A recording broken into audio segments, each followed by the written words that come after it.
আচ্ছা, এটা হচ্ছে আমাদের সবথেকে important topic, unit 3 operational amplifier.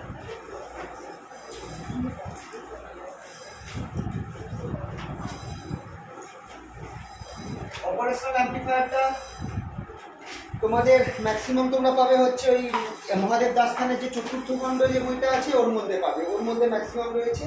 আর আমি আগের বারে আমার যা করিয়েছিলাম সেই জিনিসটা পাঠিয়ে দিয়েছি, খেয়াল করবে যেটা পাঠিয়েছি ওটা ফার্স্ট সেমিস্টারে। ঠিক আছে, তো অপারেশনাল অ্যাম্প্লিফায়ার দিয়ে সবার আগে প্রচুর প্রশ্ন আসে। আচ্ছা চলো বেসিক, আর তোমরা আগের দিনই অপারেশনাল অ্যাম্প্লিফায়ারের এক্সপেরিমেন্টটাও করেছো, তো চলো একবার আমি মনে করিয়ে দিই অপারেশনাল অ্যাম্প্লিফায়ার কি ছিল। অপ অ্যাম্প যেটাকে আমরা বলি, এটা অ্যাকচুয়ালি একটা আইসি ইন্টিগ্রেটেড সার্কিট।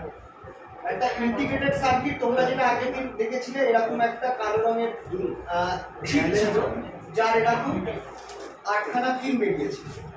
ঠিক আছে, এরকম একটা কালো রঙের চিপ ছিল। এইটাকে বলা হয় আইসি 741। IC stands for integrated circuits.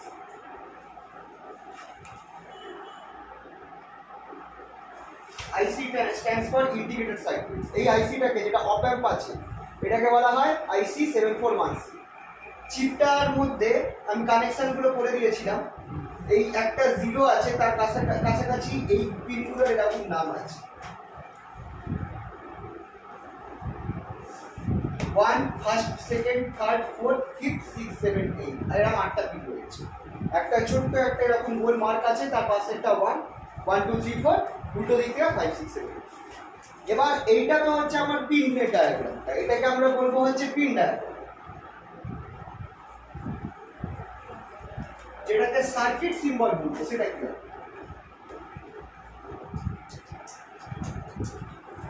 Circuit symbol হবে এইটা অপ অ্যাম্পের। একটা ট্রায়াঙ্গেল থাকবে, মাইনাস প্লাস থাকবে, এখানে দুটো পয়েন্ট থাকছে, এখানে একটা পয়েন্ট থাকছে আর এখানে।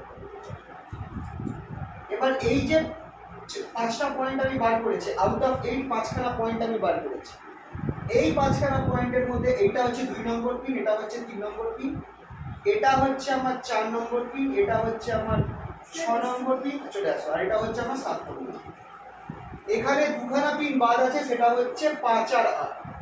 5 আর 8 এই দুটো পিন, আর 1, 5, 8 আর 1 এই দুটো পিন বাদ আছে, 3টে পিন বাদ আছে, বাকি আমরা 5খানা পিন দেখাচ্ছি। ঠিক আছে, এই পিনগুলোই মেনলি ইউজ হয়। কোন পিনটা কি রিপ্রেজেন্ট করছে এবার আছে সবার আগে অপ অ্যাম্পের মেল কাজ। আচ্ছা, 2 আর 3, পিন 2 and 3 এটা হচ্ছে আমার ইনপুটস। পিন 6 হচ্ছে আমার আউটপুট, আর পিন 4 and 7 এটা আমার হচ্ছে পাওয়ার কানেক্ট, কি বলবো এটাকে বলবো, পাওয়ার দা সার্কিট, পাওয়ার দা চিপ। দেখো, চিপটার কাজ করবার জন্য চিপটাকে তো বাইরে থেকে কারেন্ট সাপ্লাই করতে হবে, নাহলে তো চিপটা কাজ করবে না। চিপটা এখানে একটা যন্ত্রের মতো করে ভাবতে পারো। এই চিপটা, এটাকে যদি কাজ করে তার জন্য তোমাকে একে বাইরে থেকে এনার্জি দিতে হবে, বাইরে থেকে পাওয়ার সাপ্লাই, কারেন্ট সাপ্লাই করতে হবে। সেই সাপ্লাইটা করার জন্য আমার এই 4 নম্বর আর 7 নম্বর পিনটা লাগে। এবার একটুখানি আর একটু মনে করে দিই, পিন নাম্বার 2 যেটা আছে সেটাকে আমরা বলি inverting terminal, inverting. Pin number 2টাকে আমরা বলি ইনভার্টিং, পিন নাম্বার 3টাকে বলা হয় নন ইনভার্টিং। পিন নাম্বার 6টা হচ্ছে আমার আউটপুট। পিন নাম্বার 4 যেটা আছে সেটাতে আমার মাইনাস ভি সেট কানেক্ট হয়,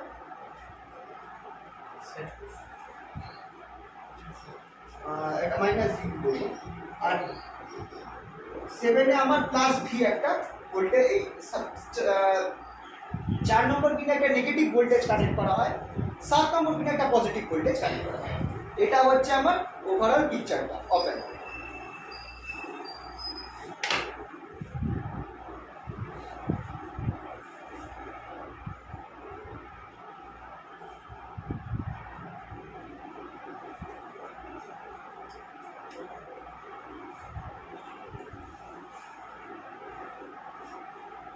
ঠিক আছে, এটা আমার যে বাংলা পিডিএফটা দিয়েছিলাম, ইলেকট্রনিক্স বলে পিডিএফ একটা বাংলা আছে না, ওর শেষের দিকে তোমরা দেখবে অপ অ্যাম্পটা রয়েছে, অপারেশনাল। একদম শেষে।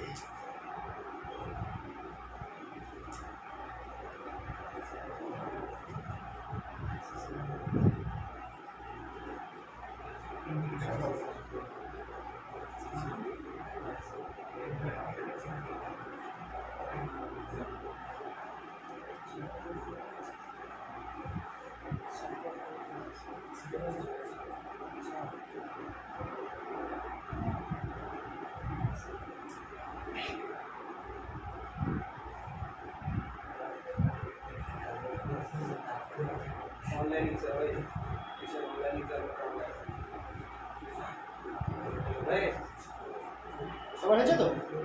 Yes, sir.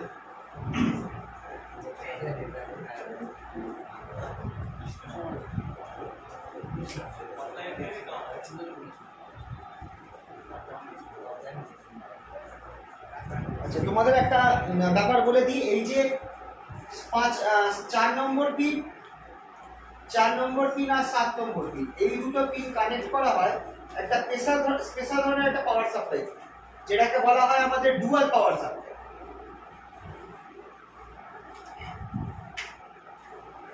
ডুয়াল পাওয়ার সাপ্লাইতে তিনখানা টার্মিনাল থাকে, 3 টার্মিনাল সাপ্লাই।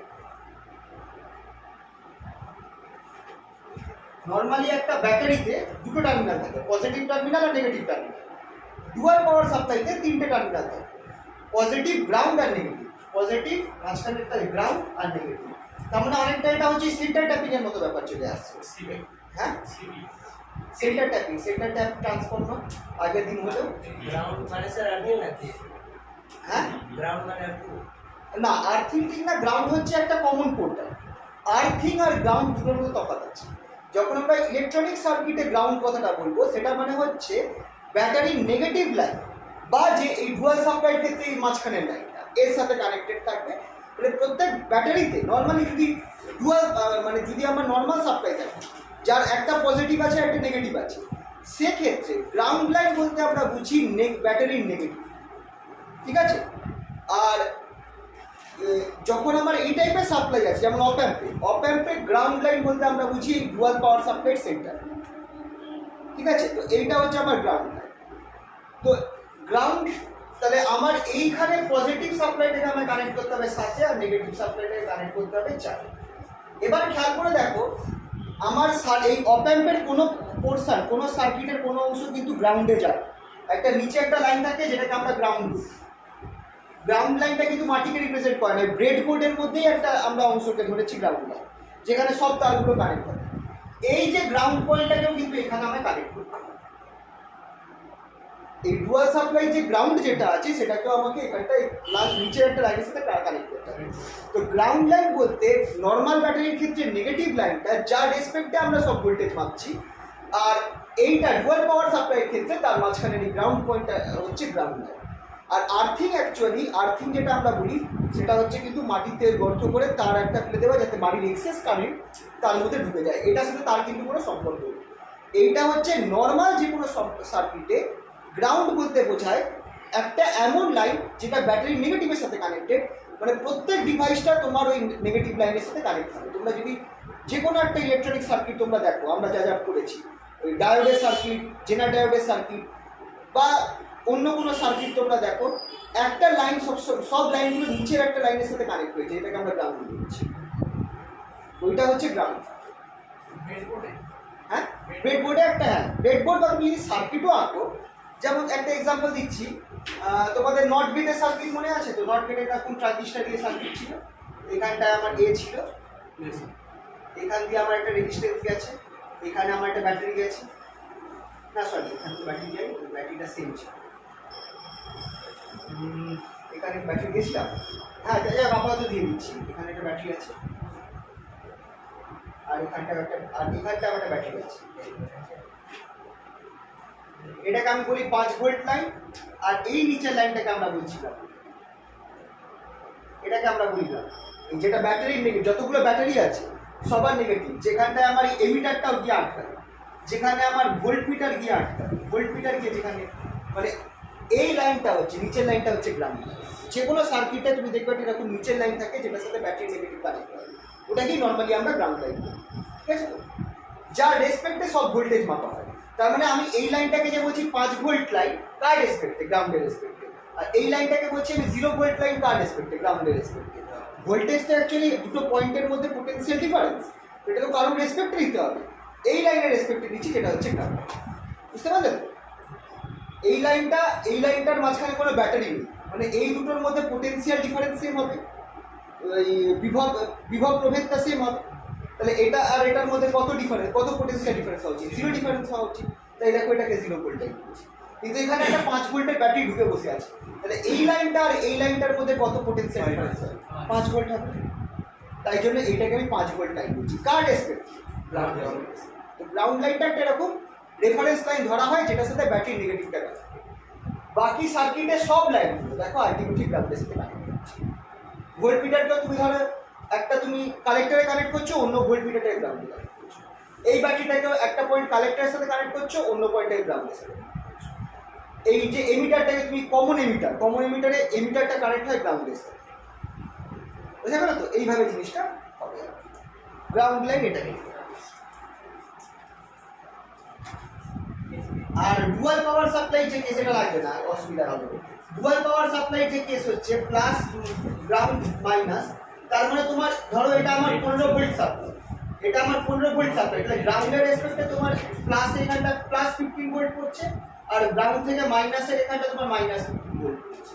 মানে এরকম হচ্ছে, মানে গ্রাউন্ডের রেসপেক্টে এই টার্মিনালটা তোমাকে প্লাস 15 ভোল্ট দিচ্ছে, মাইনাস আর গ্রাউন্ডের রেসপেক্টে এই পয়েন্টটা, এই টার্মিনালটা তোমাকে মাইনাস 15 ভোল্ট দিচ্ছে। মানে তুমি ডুয়াল পাওয়ার সাপ্লাইতে পজিটিভ ভোল্টেজ আর নেগেটিভ ভোল্টেজও পাচ্ছ। এবার খেয়াল করে দেখো, আগের দিন এক্সপেরিমেন্ট করার সময় তোমাদের নিচে যখন তোমরা কানেক্ট করছিলে, নিচের কালো বটনগুলোতে কালো যে টার্মিনালগুলো যখন তোমরা তার দিচ্ছিলে, তখন তোমরা কি দেখছিলে? নেগেটিভ ভোল্টেজ দিচ্ছি।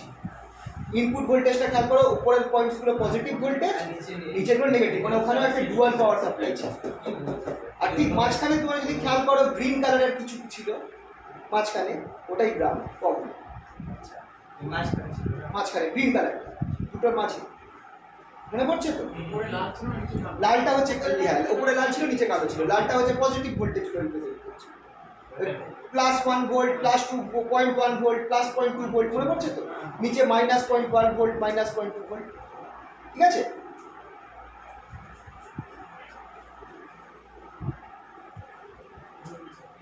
এবার সবার আগে যে প্রশ্ন আসবে, ক্যারেক্টারিস্টিক খুব আসে, characteristic idea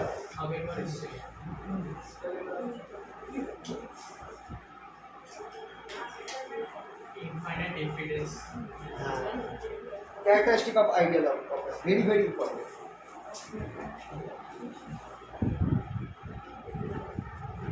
Infinite open loop voltage gain,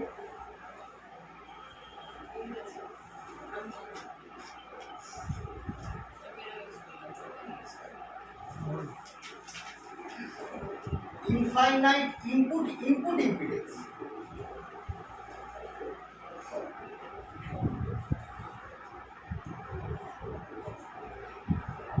zero output impedance,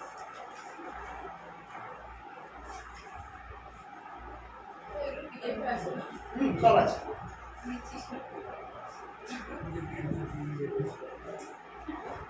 Infinite bandwidth,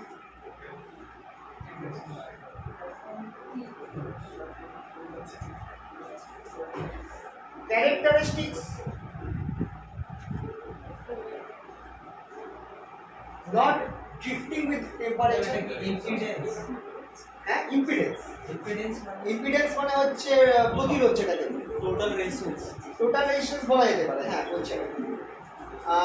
characteristic not drifting with temperature,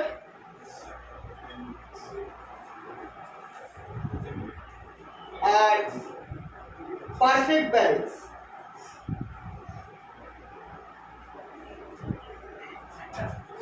zero output for singular input, for singular input.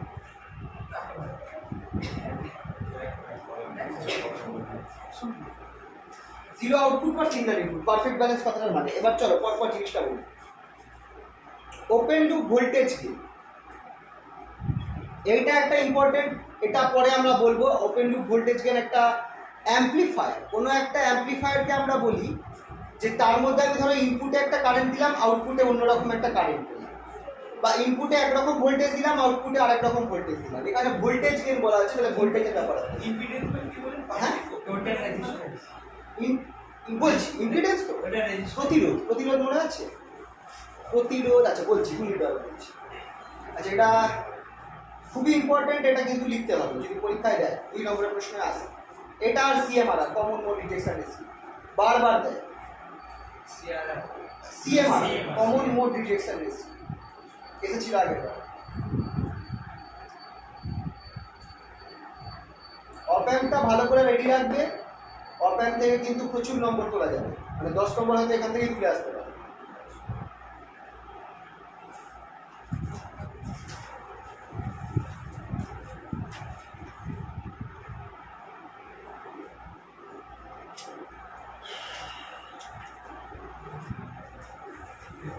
তোমরা বাংলা বইতে দেখেছো কোন জায়গাটায় আছে এটা? ক্যারেক্টারিস্টিক নেই। হ্যাঁ না না আছে আছে, লাস্টে দেখ। দাও আমাকে দেখাচ্ছি।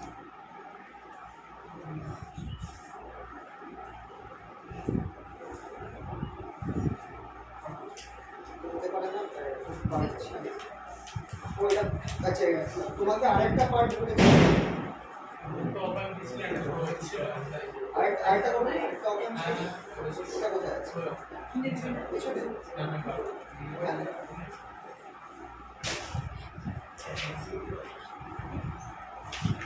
ওখানেও নেই? একটু practical হবে।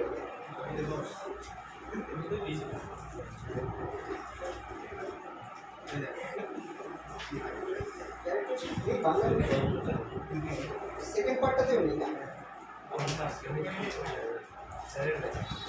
সেকেন্ড পার্টটা তো আমরা দেখি। ও একটাই আছে, না এটা সামনে আর পেছনে দুটো জায়গায় আছে। যাই হোক লিখে রাখো। বাংলা কি হবে?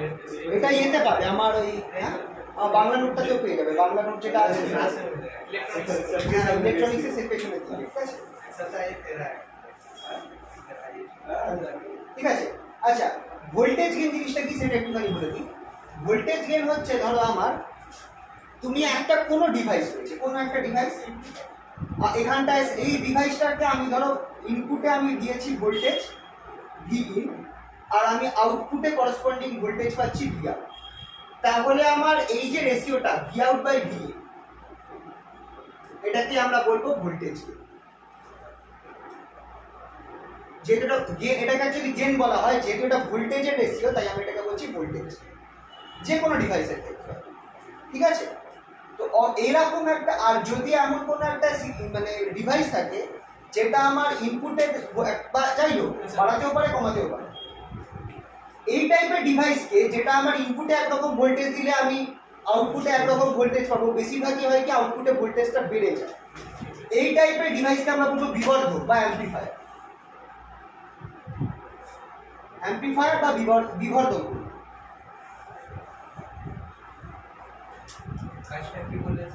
হ্যাঁ ভোল্টেজ তুমি ইনপুটে একটা ভোল্টেজ দিয়েছো, আউটপুটে একটা, এবার ইনপুটে যা ভোল্টেজ দিয়েছো তুমি আউটপুটে তার থেকে বেশি ভোল্টেজ পাচ্ছ, হয়তো 2 গুণ বেশি ভোল্টেজ পাচ্ছ বা 10 গুণ বেশি। যেমন আগের দিনের এক্সপেরিমেন্টের কথা মনে করো, ভোল্টেজ 10 টাইমস 11 টাইমস বাড়িয়ে দিয়েছি। ভোল্টেজ গেইনটা তো পজিটিভ আসছে। হ্যাঁ ভোল্টেজ গেইনটা ওটা ডিপেন্ড, পজিটিভ ওইভাবে না, তোমার এখানে দেখো তোমার অ্যাম্পলিফায়ারের ক্ষেত্রে যখন হচ্ছে যে আউটটা যখন বড় হচ্ছে তখন না পজিটিভ এক্ষেত্রে বলতে দেখো, পজিটিভ এখানে বড় ঝামেলা আছে। কেন কি এখানটায় শূন্য থেকে বড় হয়। মানে হ্যাঁ একটাও তুমি বলতে পারো যে তোমার মানে গেইনটা যেটা হচ্ছে গ্রেটার দ্যান 1, মানে অ্যাকচুয়ালি গেইন হচ্ছে সেটা হচ্ছে কি তোমার ইনপুটের থেকে তোমার আউটপুটটা বড় হবে, মানে 1 এর থেকে বেশি হবে কি স্যার এটা স্যার ফুলভাবে স্যার না না রেক্টিফায়ার কেন গেইন হচ্ছে, অ্যাম্পলিফাই হচ্ছে, স্যার অ্যাম্পলিফাই বাড়িয়ে দিচ্ছে, আওয়াজটাকে বাড়িয়ে দিচ্ছে বা এখানে ভোল্টেজটাকে বাড়িয়ে দিচ্ছে, অ্যাম্পলিফিকেশন হচ্ছে। एक्सक्यूज मी सर এবার হ্যাঁ বলো বলো বলো বলো। सर ये सर्किट में जब ट्रैवल करता है तो एम्पलीफायर ये मतलब जब करंट इनपुट जब स्लो डाउन हो जाता है तो ये एम्पलीफाई कर देता है ना। इनपुट स्लो मतलब मैक्सिमम।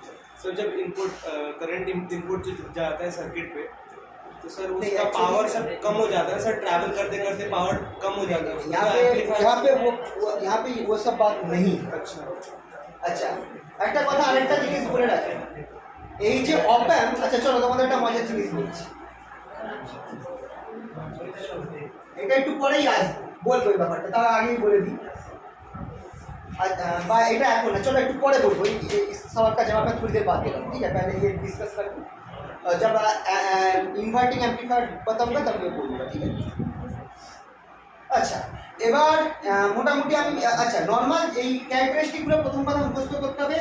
কটা জিনিস আমি বলার আগে আমার বেস্ট যেটা আমার করতে পারি সেটা হচ্ছে আমি ইনভার্টিং আর নন ইনভার্টিংটা আগে বলি, তাহলে তোমাদের জিনিসটা ক্লিয়ার হবে, কীভাবে অপ অ্যাম্পটা কাজ করছে সেটা তোমরা ক্লিয়ার করতে পারবে।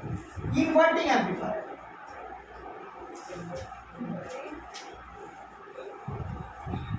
ইনভার্টিং অ্যাম্পলিফায়ার, আচ্ছা নর্মাল অপ অ্যাম্পের কাজ কি? আচ্ছা ইনভার্টিং অ্যাম্পলিফায়ারটা একটু পরে করবে, আগে তোমরা দেখে নাও নর্মাল অপ অ্যাম্পের কাজটা কি। নর্মাল অপ অ্যাম্পের কাজ হচ্ছে ফাংশন অফ অপ অ্যাম্প, সেটা হচ্ছে আমরা যে আউটপুটটা পাবো, আউটপুট ভোল্টেজ ইজ প্রপোর্শনাল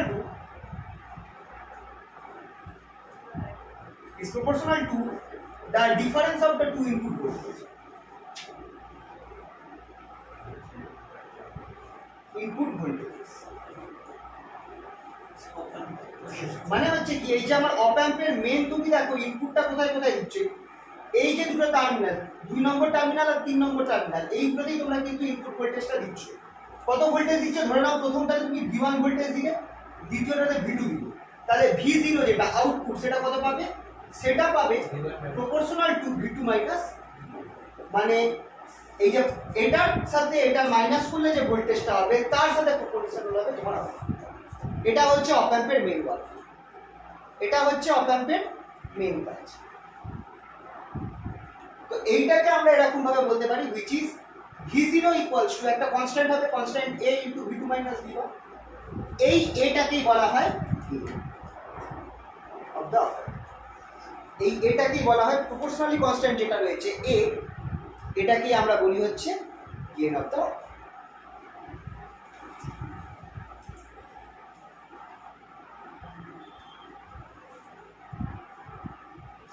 এটা হচ্ছে আইডিয়াল অপ অ্যাম্প। তাহলে অপ অ্যাম্পে আমি বেসিক্যালি কি পাবো খেয়াল রাখবে, 3 নম্বর আর 2 নম্বরে যে ভোল্টেজ আমি অ্যাপ্লাই করেছি তার ডিফারেন্স করবে তার করসপন্ডিং আউটপুট।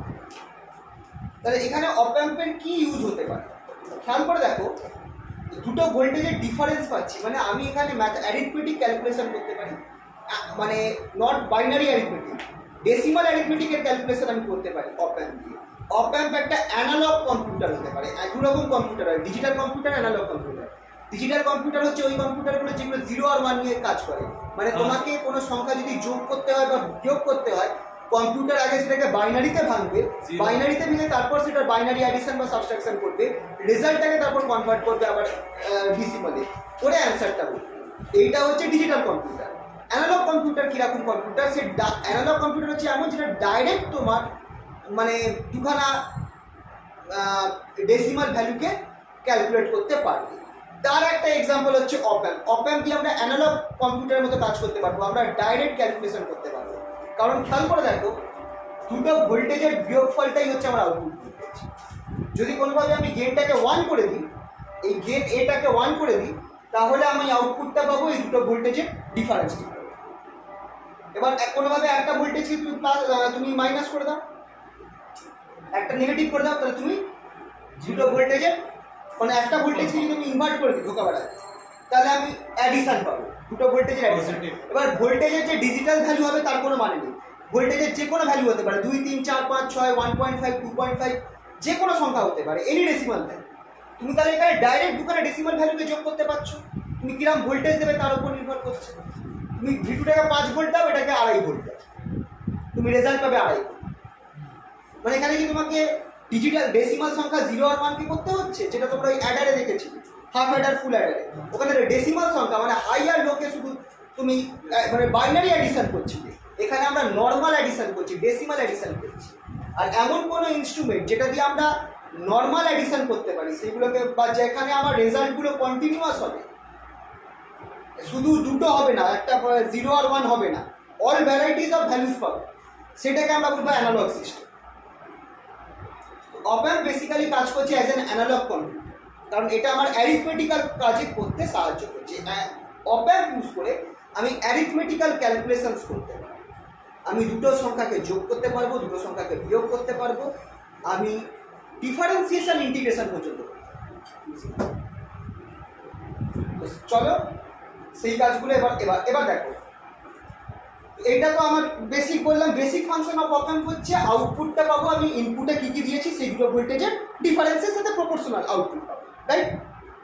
এবার তাহলে এই প্রশ্নটা খুব আসে, আচ্ছা আমি এখানে শর্টে বলছি, কিন্তু তোমরা কিন্তু আমার নোটের মধ্যে যা আছে ভালো করে, ইংলিশ নোটটা ভালো করে ফলো করবে, বাংলা নোটের সব নিয়ে, ঠিক আছে? তো ইংলিশ নোটটা ভালো করে ফলো করবে, যা আছে পারলে ইংলিশটাকে ইংলিশেই লিখে দেবে বা ইংলিশেই পড়বে। আর যদি বইতে পেয়ে যাও, কারণ বইতে আমার মনে হয় না সব কিছু আছে, সিএমআরআরটা হয়তো পাবে, তোমরা একটুখানি ভেতরের কথাগুলোকে বাংলায় কনভার্ট করে চালিয়ে দেবে। কমন মোড রিজেকশন রেশিও, হ্যাঁ ওয়ার্কিং বলতে সেরকম তো ওয়ার্কিংটা আছে, ওয়ার্কিং মনে হয় না,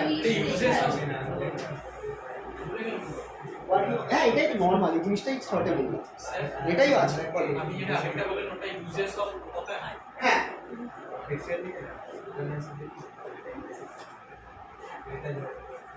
কমন মোড ডিটেকশন রেশিও ক্যারেক্টারিস্টিকের পর সেকেন্ড ইম্পর্টেন্ট কোশ্চেন যেখান থেকে প্রশ্ন আসে,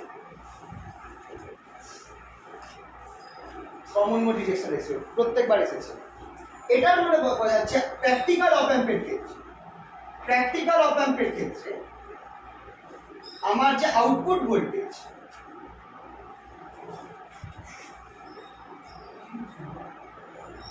সেটাই এরকম আসে। প্রথমত এডি, আমি একটা গেম ধরলাম, AD difference V2 minus V1 plus AC V2 plus V1 by, দেখা যায় প্র্যাকটিক্যাল অপ অ্যাম্পের ক্ষেত্রে, আইডিয়াল অপ অ্যাম্পের ক্ষেত্রে আউটপুট ভোল্টেজটা শুধু আমার যে দুটো ইনপুট ভোল্টেজ দিচ্ছি, যে দুটো আমরা ইনপুট ভোল্টেজ দিচ্ছি V2, সরি এখানে 2 নম্বর দিলাম V1, 3 নম্বর দিচ্ছি, এটা হচ্ছে আমার আইডিয়াল অপ অ্যাম্পে আউটপুট ভোল্টেজটা শুধু আমার দুটো ভোল্টেজ যেটা ইনপুটে দিচ্ছি তার ডিফারেন্সের সাথে প্রপোর্শনাল হবে। কিন্তু দেখা যায় প্র্যাকটিক্যাল অপ অ্যাম্প এই দুটো ভোল্টেজের ডিফারেন্সের সাথে তো প্রপোর্শনাল, প্লাস তার মধ্যে কিছু পরিমাণ দুটো ভোল্টেজের মিন ভ্যালুর সাথেও প্রপোর্শনাল হয়ে যাচ্ছে। মানে একদম যে দুটো ভোল্টেজের ডিফারেন্স করলে যে ভ্যালুটা পাবো শুধু সেটা পাচ্ছি না, তার সাথে তার থেকে কিছু একটু আরও এক্সট্রা কিছু টার্ম অ্যাড হয়ে যাচ্ছে। মানে দেখা যাচ্ছে যে দুটো ভোল্টেজ যেটা আমি অ্যাপ্লাই করেছি ইনপুটে তার ডিফারেন্সের সাথে, তার ডিফারেন্সের মতো করে একটা ভ্যালু দিচ্ছে আর তার মিন ভ্যালুর মতো করে একটা ভ্যালু দিচ্ছে। এবার বলছি এটা হচ্ছে দুটো প্রপোর্শনালিটি কনস্ট্যান্ট, মানে আমি এটা বলতে চাইছি যে V0 যেটা আউটপুট ভোল্টেজ সেটা আমার V2 মাইনাস V1 এর সাথে প্রপোর্শনাল, সমানুপাতিক, সমানুপাতিক হলে একটা কনস্ট্যান্ট গুণ হবে, কনস্ট্যান্টটা হচ্ছে আবার কিছু পরিমাণ সেটা আমার মিন ভ্যালু, এই দুটো ভোল্টেজের মিন ভ্যালুর সাথেও প্রপোর্শনাল সমানুপাতিক, তাহলে সেটার সাথে একটা কনস্ট্যান্ট গুণ হবে, সেই কনস্ট্যান্ট যে এটা হবে তার তো কোনো মানে নেই, সেটা তো আলাদা কনস্ট্যান্ট হতে পারে, তাই সেটাকে আমি এসি দিয়েছি। তো এইটাকে আমরা বলছি কমন মোড গেইন, এসিটাকে আমরা বলবো কমন মোড গেইন, আর এটাকে আমরা বলবো হচ্ছে কি বলবো, এটাকে আমরা অ্যাকচুয়াল গেইন বলতে পারি, ভোল্টেজ গেইন। এটাই আমার অ্যাকচুয়াল গেইন, এইটাই আমার অ্যাকচুয়াল গেইন, ভোল্টেজ গেইন ভিডিটা এডিটা অ্যাকচুয়ালি এটাই থাকার কথা, এইটা থাকার কথা না। মানে এসি যদি আমার 0 হয়, আমার অপারটা আইডিয়া খেয়াল করে দেখো, এসিটা যদি 0 হয়ে যায় তাহলে আর এই জিনিসটার উপর ডিপেন্ড করছে না, অপ অ্যাম্পটা আমার আইডিয়াল অপ অ্যাম্প হবে, আইডিয়াল অপ অ্যাম্প শুধু এর উপর নির্ভর করে। তখন কিন্তু দেখা যাচ্ছে যে কিছু পরিমাণ সেটা এই দুটো ভোল্টেজে মিন ভ্যালু, অ্যাভারেজ ভ্যালুর উপর নির্ভর করে যাচ্ছে। কত পরিমাণ নির্ভর করছে সেইটা এই কমন মোড গেইন এসির মানে কনস্ট্যান্ট দিয়ে গুণ করছে। যদি এটা এবার দেখো এসির ভ্যালুটা যত কম হবে, এসির ভ্যালুটা যত কম হবে তত আমার অপারেন্টটা আইডিয়ালের দিকে যাবে। এসিটা যখন 0 হয়ে যাবে আমার অপারেন্টটা টোটালি আইডিয়াল হয়ে যাবে। তাহলে কমন মোড ডিটেকশন রেশিও যেটা সিএমআরআর, সেটা হচ্ছে আমার এই দুটো গেনের ratio AD by AC, molecular value হচ্ছে AD by common mode detection. হ্যাঁ, সিএমআর এর ভ্যালু, এবার ভ্যালু বলতে দেখো, ভ্যালু তো সেইভাবে আমরা মানে ওটা হচ্ছে তোমাকে আমি একটা অপ্যাম্প দিয়েছি, সেই অপ্যাম্পের আমি তোমায় বলে দেবো যে এর সিএমআর এর ভ্যালু হয়তো এত আছে। এবার নর্মালি এটা এর ভ্যালুটা দেখো খুব যত বড় হবে তত তোমার ভালো। কেন ভালো? ইয়েস, এসিটা ছোট হচ্ছে। Ideal opamp AC 0, CMRR infinity. CMRR infinity হলে তোমার আইডিয়াল, তো সেটা না করে যত আমার সিএমআরআর এর ভ্যালু বড় হচ্ছে, ইনফিনিটি তো হবে না আইডিয়াল মানে প্র্যাকটিক্যাল অপ্যাম্পের ক্ষেত্রে, এসি যত ছোট হবে আর এডি যত বড় হবে তত আমি আইডিয়ালের দিকে যাচ্ছি, তত আমার ভালো অপ্যাম্পটা ভালো। তো সিএমআরআর এর ভ্যালু যত বড় হবে তত আমার জিনিসটা ভালো। ক্লিয়ার হলো তো? লেখা রয়েছে, পুরো জিনিসটা লেখা রয়েছে, মুখস্থ রাখবে, পরীক্ষায় এলে যেন লিখতে পারো। সিএমআরআর এর এইটা হচ্ছে, কারণ 2 নম্বরের প্রশ্ন প্রচুর আসে, অনেকবার এসেছে, তোমাদের বেলাও এসেছিল, তারপর পরের বারও এসেছে, এই পরের বার বলতে 3rd সেমিস্টারদের এসেছিল, এই 6th সেমিস্টার আগের বার এসেছিল, মানে যাদের যেখানে যেখানে ইলেকট্রনিক্স অপ্যাম্প আছে সেখানে সেখানে এই কোশ্চেনটা একটা কমন কোশ্চেন, অবশ্য নাও আসতে পারে, কিন্তু প্রবাবিলিটি হাই। সিএমআরআর এর একটা ডেসিবেলে এক্সপ্রেস করলে, ইন ডেসিবেল, ডেসিবেলে সিএমআরআর এর একটা ফর্মুলা আছে, এই ফর্মুলাটা মাথায় রাখবে, 20 log 10 এডি বাই এস। এটা হচ্ছে সিএমআরআর এর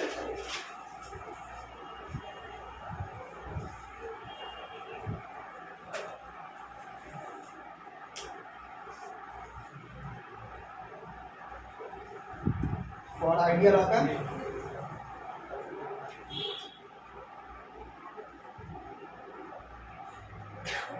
AC equals to 0, CMRR infinity, thus greater CMRR greater is the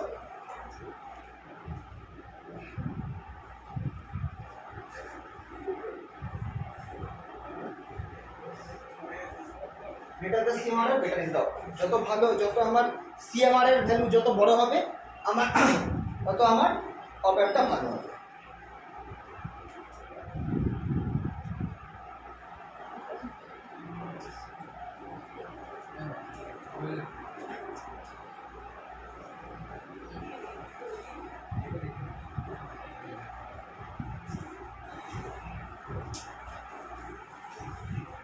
আচ্ছা, সেমিকন্ডাক্টরে আমাদের একটুখানি আইসি সম্পর্কে আইডিয়া দিই। ইন্টিগ্রেটেড এটা সেমিকন্ডাক্টরে যেটা তোমরা একদম বেসিক কম্পোনেন্টসগুলো বলবে তারা হচ্ছে ডায়োড আর ট্রানজিস্টর। সেমিকন্ডাক্টরের বেসিক কম্পোনেন্ট হচ্ছে ডায়োড আর ট্রানজিস্টর, যেটা গোটা একটা সেমিকন্ডাক্টরকে ডোপিং করে তৈরি করা হয়। তারপর যত জিনিস পাচ্ছ, যেমন তোমাকে যদি আমি একটা সার্কিট দিয়ে দিই আর বলি এটার মধ্যে আমার অনেকগুলো দুটো অ্যান্ড গেট, এরকম তোমাকে কিছু কিছু সার্কিট দিতে পারে যার মধ্যে অনেকগুলো অ্যান্ড গেট রয়েছে, মানে ভেতরের সার্কিটে এরকম রয়েছে 1 2 3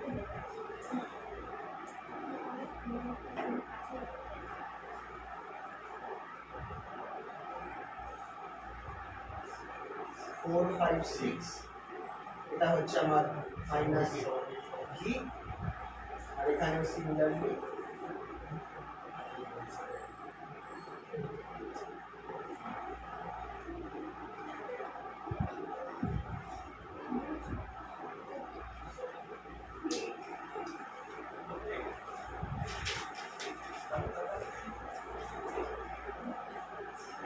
সেখানটায় প্লাস।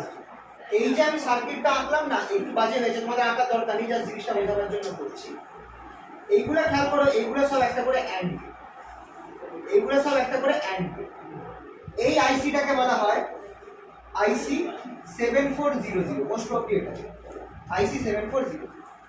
এই যে 7400 এর ভেতরে অ্যান্ড গেট রয়েছে, 4খানা অ্যান্ড গেট রয়েছে। তার মানে কিরকমভাবে কানেকশনটা রয়েছে দেখো, এখানটায় 7খানা পিন আছে আর এখানটায় উপরে 7খানা পিন আছে, 8, 9, 10, 11, 12, 13, লাস্ট যেটা আছে স্যার নম্বরটাকে এটা হচ্ছে আইসি নাম্বার। যেমন আগেরটা আমি অপারেটরের ক্ষেত্রে বলেছিলাম আইসি 741C, এরকম প্রত্যেক আইসি যারা তৈরি করে তার একটা এরকম নির্দিষ্ট নাম্বার থাকে। তো 7400 এটা আমার অ্যান্ড গেটের এই সার্কিটটাকে রিপ্রেজেন্ট করে, এই আইসিটাকে রিপ্রেজেন্ট করে। এটা যদি 04 হয়ে যায় সেটা নট গেটের একটা আইসিকে রিপ্রেজেন্ট করে। এরকম আলাদা আলাদা আইসি, মানে যারা বিক্রি করছে তাদেরকে তো জানতে হবে যে জিনিসটা কি, তো সেই কারণে একটা নাম ডেজিগনেটেড করা হচ্ছে। যেমন অপ অ্যাম্পের হচ্ছে আইসি 741C, যেটা আমি আগে বললাম, 8খানা পিনওয়ালা হবে। দোকানে গেলে অপ অ্যাম্প বললে তোমাকে কেউ দিতে দেবে না, তোমাকে বলতে হবে আইসি 741C দেবে, 5 টাকা দাম, 5 বা 10 টাকা দাম, ওই ছোট্ট জিনিস। আর এইটা যেটা আছে সেটা হচ্ছে আমার একটা অ্যান্ড গেটের আইসি, যেটাকে আমরা বলছি হচ্ছে আইসি 7400। এখানটায় একই জিনিস, ওই অপ অ্যাম্পটা তোমরা দেখেছিলে, আর 8টা পিন ছিল, 4টে এই সাইডে 4টে এই সাইডে। এখানে 14খানা পিন থাকবে, 7খানা এই সাইডে 7খানা ওই সাইডে। 1 আর 2 আর 3 এর মধ্যে একটা দেখো অ্যান্ড গেট লাগানো রয়েছে, যে 1 আর 2 হচ্ছে ইনপুট, 3 হচ্ছে আউটপুট, 4 আর 5 হচ্ছে ইনপুট, 6 হচ্ছে আউটপুট। এই যে 7 নম্বরে তুমি ব্যাটারি লাগাচ্ছ, তাই জন্য মাইনাস ভোল্ট লাগিয়ে দিয়েছি। 7 আর 14তে তুমি ব্যাটারি কানেক্ট করছো, না হলে সার্কিটটা কাজ করবে না। যেমন অপ অ্যাম্পের ক্ষেত্রে 4 আর 7-এর মধ্যে আমরা ব্যাটারি লাগাচ্ছি, এটা আঁকার দরকার নেই, জাস্ট জিনিসটা বলছি। একই রকমভাবে এইখানটায় তোমরা দেখো উপরে আরো 2খানা অপ অ্যাম্প রয়েছে আমার, সরি অ্যান্ড গেট রয়েছে। এবার অ্যান্ড গেটটা সেমিকন্ডাক্টর, অ্যান্ড গেটটা কি একটা নিজস্ব সেমিকন্ডাক্টর, যেমন ডায়োড, যেটা এই যে ডায়োড, এটা তো আমার ডায়োড। ডায়োড কিন্তু আমি একটা সেমিকন্ডাক্টর দিয়ে দেখাতে পারি, ইয়ারে এরা মিলে একটা ডায়োড তৈরি করছে। একটা ট্রানজিস্টার যেটা আছে, ট্রানজিস্টারটাকেও আমি কিন্তু একটা এরকম সেমিকন্ডাক্টর দিয়ে, এটা হচ্ছে এনপিএন ট্রানজিস্টার, তাহলে একটা এরকম সেমিকন্ডাক্টর দিয়ে আমি দেখাতে পারি।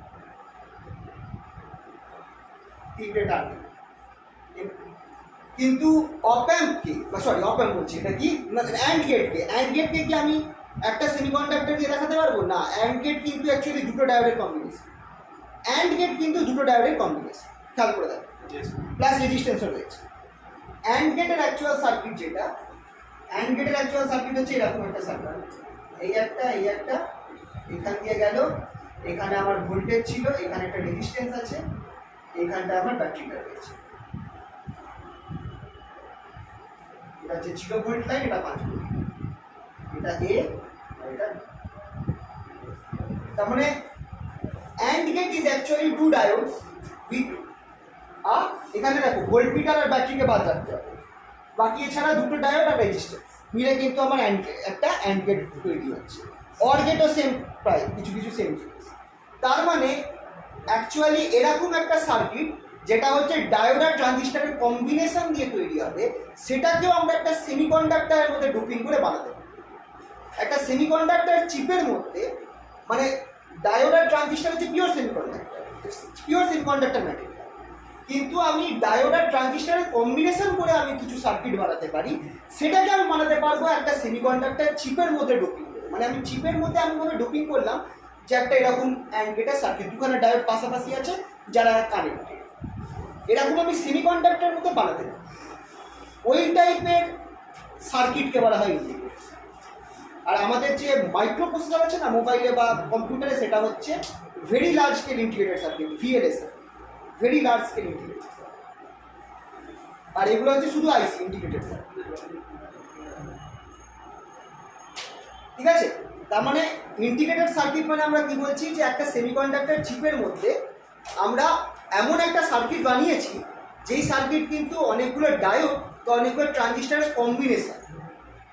তাহলে অপ অ্যাম্পটাও কিন্তু অ্যাকচুয়ালি আমার কিন্তু একটা ইন্টিগ্রেটেড সার্কিট, মানে ওটা কিন্তু একটা সিঙ্গেল জিনিস নয়। অপ অ্যাম্পের মধ্যে ভেতরে ইন্টারনাল সার্কিটে দুখানা ডায়োড রয়েছে, দুখানা ট্রানজিস্টর। कैपेसिटर भी डाल सकते हैं। हाँ कैपेसिटर इंडक्टर डाल सकते हैं। हाँ हाँ वो भी डाल सकते हो। এই টাইপের একটা সার্কিট আছে অপ অ্যাম্পের ভেতরে, দুখানা মুখোমুখি ট্রানজিস্টর লাগিয়ে রয়েছে। দুটো মুখোমুখি ট্রানজিস্টর Q1 আর Q2 এইভাবে কানেক্ট। এইটা হচ্ছে আমার অ্যাকচুয়াল অপ অ্যাম্পের ভেতরে সার্কিট, ইন্টারনাল সার্কিট। এখন এই পয়েন্টে আর এই পয়েন্টে আমি আউটপুট করছি। এইখানটায় আমার ইনপুট আছে V0 আর এইখানটায় আমার ইনপুট হচ্ছে V, এই দুটো হচ্ছে V1 আর V, আর এই দুটো পয়েন্টের মধ্যে আমি আউটপুটটা পাচ্ছি।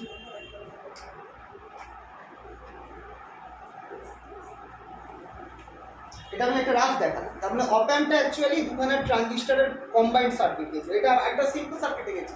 অ্যাকচুয়াল অপ অ্যাম্পের সার্কিট কিন্তু আরো কমপ্লেক্স, অনেকগুলো ট্রানজিস্টর রেজিস্ট্যান্স সবকিছু মিলে একটা এরকম সার্কিট তৈরি হবে। বেসিক হচ্ছে দুখানা ট্রানজিস্টর মুখোমুখি রয়েছে অপ অ্যাম্পের ভেতরে।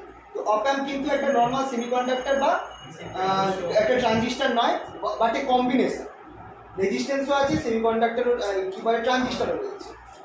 এইটা মিলে আমার কিন্তু অপ অ্যাম্পটা তৈরি হয়েছে। জানি এইগুলো আমি জাস্ট তোমাকে একটা আইডিয়া দেওয়ার জন্য যে ইন্টিগ্রেটেড সার্কিটটা কি জিনিস সেটার জন্য এগুলো করলাম। স্যার এত কিছু করে এটা তৈরি করা 5 টাকার ভিডিও আমি এখন তো টাইম হয়ে গেছে না? আর এগুলো তো এখন তো লোকে তো ধরে ধরে তো বানাচ্ছে না। এখন তো তুমি ধরো তোমার কাছে কোনো কথার কথা, তুমি হাতে তুমি একটা কোনো একটা রান্না করছো, ধরো আর তুমি আইসক্রিম বলো, না বলছি ওটাই আমি ওটাই বলছি আমি কারণটা বলছি। ব্যাপারটা হচ্ছে আলটিমেটলি প্রোডাকশনের ওপর টাকা নির্ভর করে, মানে কষ্টের ওপর। ধরো তোমরা একটা ঠিক করেছো যে আইসক্রিমের ব্যবসা, বা তো তোমরা করছো কি খুব কষ্ট করে, মানে প্রায় আস্তে আস্তে অনেক কিছু মিশিয়ে, বা ধরো প্রায় 2 ঘন্টা 3 ঘন্টা 4 ঘন্টা ধরে রান্না, মানে নাড়িয়ে খুব কষ্ট করে তুমি একটা মানে আইসক্রিম হোক বা কিছু হোক তো আইসক্রিম বানালে একটা। অনেক কিছু তোমাদের হয়তো এমন কিছু আইসক্রিম স্পেশাল একটা আইসক্রিমের রেসিপি বানিয়েছো যে তোমাকে 1 ঘন্টা মানে 5 মিনিট অন্তর অন্তর তোমাকে আলাদা আলাদা কিছু দিতে হবে, কখনো আলাদা আলাদা ফ্লেভার মিক্স করতে হবে, আর সেটাকে তোমাকে প্রায় 1 ঘন্টা ধরে চালাতে হবে, তবে গিয়ে তোমার সেই মহান আইসক্রিমটা তৈরি হবে। 5 মিনিট অন্তর অন্তর মানে 12 বার তোমাকে ফ্লেভার অ্যাড করতে হবে, আর ততক্ষণ নাড়িয়ে যেতে হবে। ঠিক আছে, এটা তুমি বানিয়েছো, এরকমভাবে কষ্ট করে তুমি আইসক্রিমটা বানালে 1 ঘন্টা। এবার আমি এলাম আইসক্রিম খাওয়ার জন্য, তোমার ওরা 5 টাকা দিচ্ছে আইসক্রিম দাও, তুমি 5 টাকা আমায় দেবে? 1 ঘন্টাতে কষ্ট করেছো, তখন তুমি না এটা 500 টাকা দাও। তারপর আমি বললাম দেখো এরকমভাবে তো বিজনেস হবে না, আমি তোমাকে টাকা দিচ্ছি, তুমি এটাকে মেশিন বানিয়ে দাও, তোমাকে হাতে করতে হবে। তুমি কি করলে?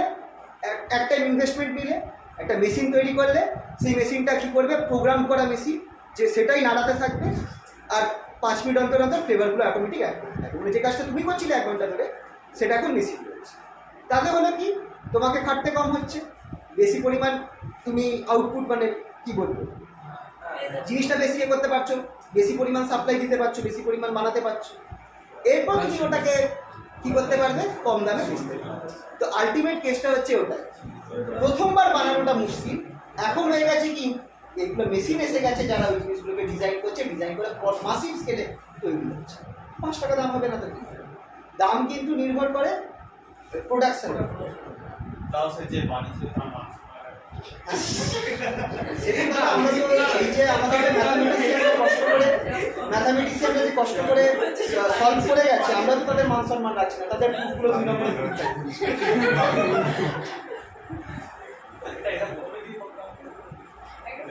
মানে কি এত ছোট ছোট ডায়োডে ওর মধ্যে এত কিছু থাকে, সেটা এবার যদি এটার দাম যদি সস্তা না হতো তাহলে তো আজকে তোমরা এত কম দামে মোবাইল পেতে। সেটাই তো মোবাইলের দাম প্রায় 5 কোটি টাকা, গাড়ি আমরা জানতে পারি না।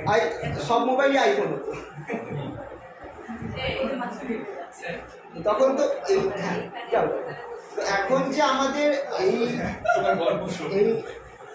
লার্জ স্কেল ইন্টিগ্রেশন, মানে এই যে লার্জ স্কেল যে ম্যানুফ্যাকচারিং হচ্ছে, গ্লোবালাইজেশন হয়েছে, এর ফলেই তো এই ডেভেলপমেন্টটা হতে পেরেছে। নাহলে এই জিনিসগুলোকে যদি সত্যি কথা অনেক দামে বিক্রি হতো, তাহলে এরপরে আজ অব্দি যে টেকনোলজি যেভাবে উন্নতি করেছে, নাহলে আরেকটা ছোট্ট কথা বলছি যে এখন তোমরা নর্মাল ইন্টারনেটের কথা ভাবো, আমরা একটা টাইমে 14 টাকার ইন্টারনেট করা, 14 টাকা 3 দিন 2 GB তাও মনে শান্তি ছিল, এখন তাও স্পিড পাই না। হ্যাঁ সেটাই, ওটাও বেরোন আরো শান্তি, মন থেকে শান্তি আরো মানে ভিডিও আগে দেখাতে হয় নর্মাল গুগল সার্চ করতে, সেখানটায় এখন কত 720 PS ভিডিও এখন পোষাচ্ছে না। তো সেটাই আর কি যে কিন্তু এই যে চেঞ্জটা এলো, এই যে কম দামে যে ছাড়লো, এর ফলেই তো আরো ডেভেলপমেন্টটা হয়েছে। স্যার বলছি একটা ভিডিও সাইজ করছে যে 1.5 ঘন্টা 2 ঘন্টা হয়ে যেগুলো আপলোড করতে বলছি কি না আপলোড মোটামুটি এই মোবাইলের তো ওয়াইফাইটা 2 ঘন্টার মধ্যে আপলোড হয়, 2-3 ঘন্টার মধ্যে আপলোড হয়। 3 ঘন্টা লাগে। কত জিবি হ্যাঁ কত জিবি এবার আমি করি আপলোড হচ্ছে, আমার তো ব্রডব্যান্ড কোড চালিয়ে দিই ওখান থেকে, কারণ আমার তাহলে ব্রডব্যান্ড তো আনলিমিটেড, কত টাকা দিয়ে হয় না মোবাইলে আপলোড করতে হবে, মোবাইলে আমি নর্মাল ব্রডব্যান্ড কানেক্ট করে ওখান থেকে upload। তাও তো 1.5 ঘন্টার ভিডিও আপলোড করতে কত এই তো মোটামুটি 3 ঘন্টা লাগে। না কতটুকু নেট করতে 1.5 ঘন্টার ভিডিও আপলোড করতে কত वाईफाई तो फ्री अरे ना ना अरे ब्लॉग तैयार कर না এটা তো বলতে মানে আমি মোটামুটি দেখি আমি চালিয়ে রাখি। হ্যাঁ ডেটা সাইজটা বলছি ওর সাইজ তো 2 GB 2 GB তো দেখো 2 GB তো ভিডিওগুলো থাকে। এবার আমি তো সেভাবে দেখছি না যে কত করে মানে আমি তো দেখি না কনজাম্পশন কত হচ্ছে, যেহেতু আনলিমিটেড আছে। যদি লিমিটেড থাকতো তাহলে রোজ একবার চেক করতাম কত বাকি আছে। আনলিমিটেড ইয়ে রয়েছে বলে ব্রডব্যান্ডে আমি আর দেখছি না। হ্যাঁ 3 ঘন্টা আপলোড ভালো রকমই না। এবার দেখো এই খুব বেশি হলে ওরা খুব ভালো রকমই হবে, ভালো রকমই হবে। মানে জিওতে আমার শেষ হয়ে যেত। জিও যখন ছিল আমি একবার মোবাইলে একটা গেম আপলোড করেছি 1 GB, জিও যখন ওই প্রথম জিও নিয়েছি গেম মোবাইলে, হ্যাঁ 1 GB ওই সব হাইফাই গেম। তো সেটা আমার পোষায়নি, আমার 1 GB 1 ডে ডেটা পুরো শেষ হয়ে গেছে। তো আমি মানে তারপর কি ছিল আমি একটা ইয়ে করে রেখেছিলাম, ওই এক্সট্রা আমি কিছু ভরানো ছিল আর কি আগে থেকে, যে শেষ হয়ে গেলে ওটা চালু হয়ে যাবে, ওই এক্সট্রা ডেটা প্যাক ভরানো ছিল। তো আলটিমেটলি ওখান থেকে হয়ে পুরো জিনিসটা ডাউনলোড হয়েছে। তো মোটামুটি ফাইল সাইজ যা হয় অতটাই নেট কিন্তু মোস্ট প্রবলি, যদি বাইরে থেকে অন্য কিছু এক্সট্রা না যায়। মোটামুটি হ্যাঁ 1.5 GB ছিল, আমি 1 GB নাবাতে গেছিলাম, ওটা জিওটা শেষ হয়ে গেল। তারপর মানে মেসেজ দিয়ে দিল যে 100% শেষ হয়ে গেছে। এবার 100% ওটা সবসময় দেয়। তারপর অন্য কিছু, তারপর কী হলো দেখলাম কিছুক্ষণ পর আপলোড, মানে সে আমি চালিয়ে রেখে দিয়েছিলাম জিওতে, মানে আমার প্রায় 6 ঘন্টা পর আপলোড হয়েছে। তারপর কিছুক্ষণ পর ওটাকে ডিলিটও করে দিল, ভালো লাগলো না।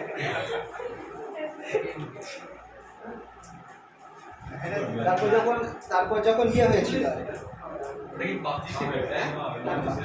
কি একটা গেম ছিল মনে করছে, তারপর যখন লকডাউনটা খুলি তখন আমি হাবুক একটা জিনিস নেই পারলাম, সেটা হচ্ছে প্লে স্টেশন পোর্টেবল ব্যবহার ছিল।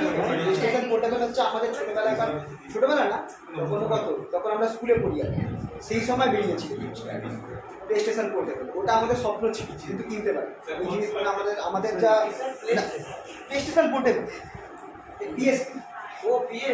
PSP play station portable. এখন আছে প্লে স্টেশন 5 বেরিয়ে গেছে sir PlayStation 4 play station play station portable. अच्छा वो छोटा सा सर वो हाथ में ওইটা তো মানে ওইটা আমাদের পুরো স্বপ্ন ছিল আমাদের ছোট না ওটা অনেক গেম আছে, প্রচুর গেম না ওটা গেম ভরাতে হবে, চিপের মধ্যে ভরাতে হবে। প্লে স্টেশন 2 এর যে টাইপের গেম হয় সেই টাইপের গেম হচ্ছে প্লে স্টেশন পোর্টেবল খেলা যায়। নিড ফর স্পিড থেকে সব টাইপ, পার্টিকুলারলি গড অফ ওয়ারের দুখানা সিরিজ বেরিয়েছিল ওইগুলো, মানে ছোটবেলায় খুব ইচ্ছা ছিল ওই জিনিস আমি কখনো খেলতে পারি। হঠাৎ দেখলাম যে এমুলেটর অ্যাভেলেবল আছে, মানে আমি আমার ইয়েতে প্লে স্টেশন PSP এমুলেটর ফ্রিতে আপলোড করে ওই গেমগুলোকেও ডাউনলোড করে খেলতাম। তো সে ডাউনলোড জেনে গেছি ইন্টারনেট থেকে, এবার ডাউনলোড করে নিয়ে গেছে। মানে আমার প্রায় হাফ লকডাউন হয়ে গেছে। তারপর লাস্টে দেখলাম যে না এটাতে আমার বাকি সব বরবাদ হয়ে যাবে। তখন তো পড়ানো হচ্ছিল না, মানে পরীক্ষা হবে কি হবে না কিছু জানতাম না, ফুল অফ। তারপর তো স্টার্ট হলো আবার। আচ্ছা চলো এবার আসল জায়গাটায় আসছি, অপ অ্যাম্পের অ্যাপ্লিকেশন অফ অ্যাপল।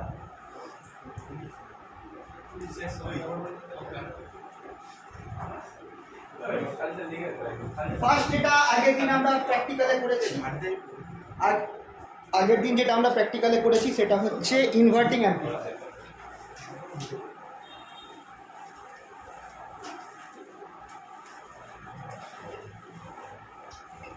এবার যদি এইগুলো ছখানা আছে, ছ থেকে সাতখানা আছে, ডাইরেক্ট অ্যাপ্লিকেশন বলে দেবে 2.5 নম্বর থেকে 3 নম্বর থাকবে, বা হয়তো 4টে থেকে 5টা দিতে পারে, একদম 10 নম্বর একদম চোখ বন্ধ এখান থেকে আছে। তো ইনভার্টিং অ্যাম্পলিফায়ার কি, ফার্স্ট অফ অল সার্কিট আঁকতে দেবে। সার্কিট এইটা 3 নম্বর পিনটা গ্রাউন্ড হচ্ছে, 4 নম্বর পিন একটা রেজিস্ট্যান্স R1 রেজিস্ট্যান্সের হয়ে আমার ইনপুটে গেছে। এটাকে এখানে আমি ইনপুট, অ্যাকচুয়ালি ইনপুট ভোল্টেজটা দিচ্ছি এই দুটো পয়েন্টে। ইনপুট ভোল্টেজটা দিচ্ছি আমি এই 2 নম্বর পিন আর গ্রাউন্ডের মধ্যে আমি ইনপুট ভোল্টেজটা দিচ্ছি।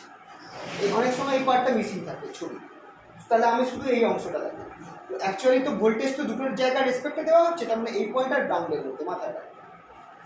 ঠিক আছে, 2 নম্বর পিন এই জায়গাটা যেটা আছে, এইখান থেকে আমার আরেকটা রেজিস্ট্যান্স যেটাকে আমি নাম দিচ্ছি R2, এইটা গেল আমার 6। এই 6 নম্বর পিন থেকে গ্রাউন্ডের মধ্যে আমি আমার আউটপুট ভোল্টেজ ইউজ করেছি, মানে এখানে একটা ভোল্টমিটার লাগাচ্ছি। এইটা যে সার্কিটটা আঁকলাম এটা হচ্ছে আমার ইনভার্টিং অ্যাম্পলিফায়ার সার্কিট। আচ্ছা, এবার এই যে পয়েন্টটা রয়েছে, এইখানকার পয়েন্টটা যেখানে দুটো রেজিস্ট্যান্স মিলেছে 2 নম্বর পিনে, এইটাকে আমরা কিছু একটা বলছি।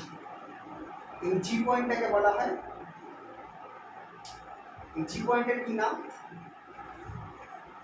Virtual ground.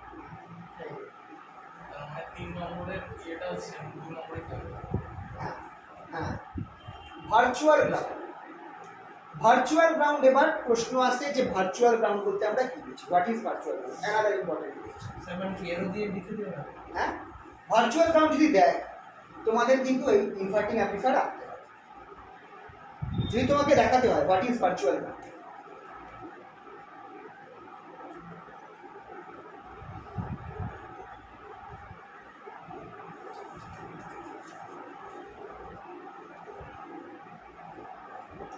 What is virtual ground, এটা আরেকটা ইম্পর্টেন্ট কোশ্চেন। 3টে কোশ্চেন অপ অ্যাম্পে খুব আসে।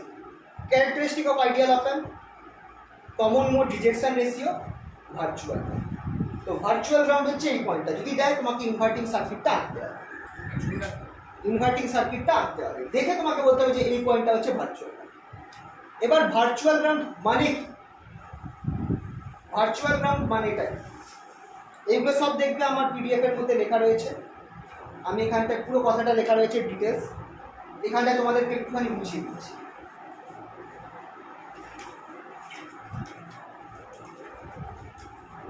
খেয়াল করে দেখো। আচ্ছা, অপ অ্যাম্পের ক্ষেত্রে আমার কি একটা কথা বলা হয়েছে যে আমার ওপেন লুপ গেইন কত হবে। Open loop gain A equals to infinite, open loop gain infinite. আচ্ছা, গেইনটা, ওপেন লুপ গেইনটা কি, output by input, V out by V. এবার ভি আউটটা আমার কার উপর নির্ভর করছে। এবার ইনফিনিটি কখন হবে, ইনফিনিটি তখনই হবে যদি আমার ভি ইন যেটা আছে সেটা আমার 0 হয়। আচ্ছা, এটা ওপেন লুপ। আচ্ছা, আরেকটা কথা, এক সেকেন্ড, ওপেন লুপ ভোল্টেজ গেইনের ব্যাপারে একটু বলে দিই। এইটা আমার সার্কিট, এটা কি আমার ওপেন লুপ সার্কিট নাকি এটা আমার সার্কিট? দেখো, সার্কিট কখনো ওপেন লুপ হয় না। ওপেন লুপ মানে হচ্ছে যখন তোমার কোনো কানেকশন লাগানো থাকবে না, সেটা হচ্ছে ওপেন লুপ। মানে তোমার একটা এরকম অপ অ্যাম্প লাগানো আছে, জাস্ট আছে, কোনো কানেকশন নেই, V1 V2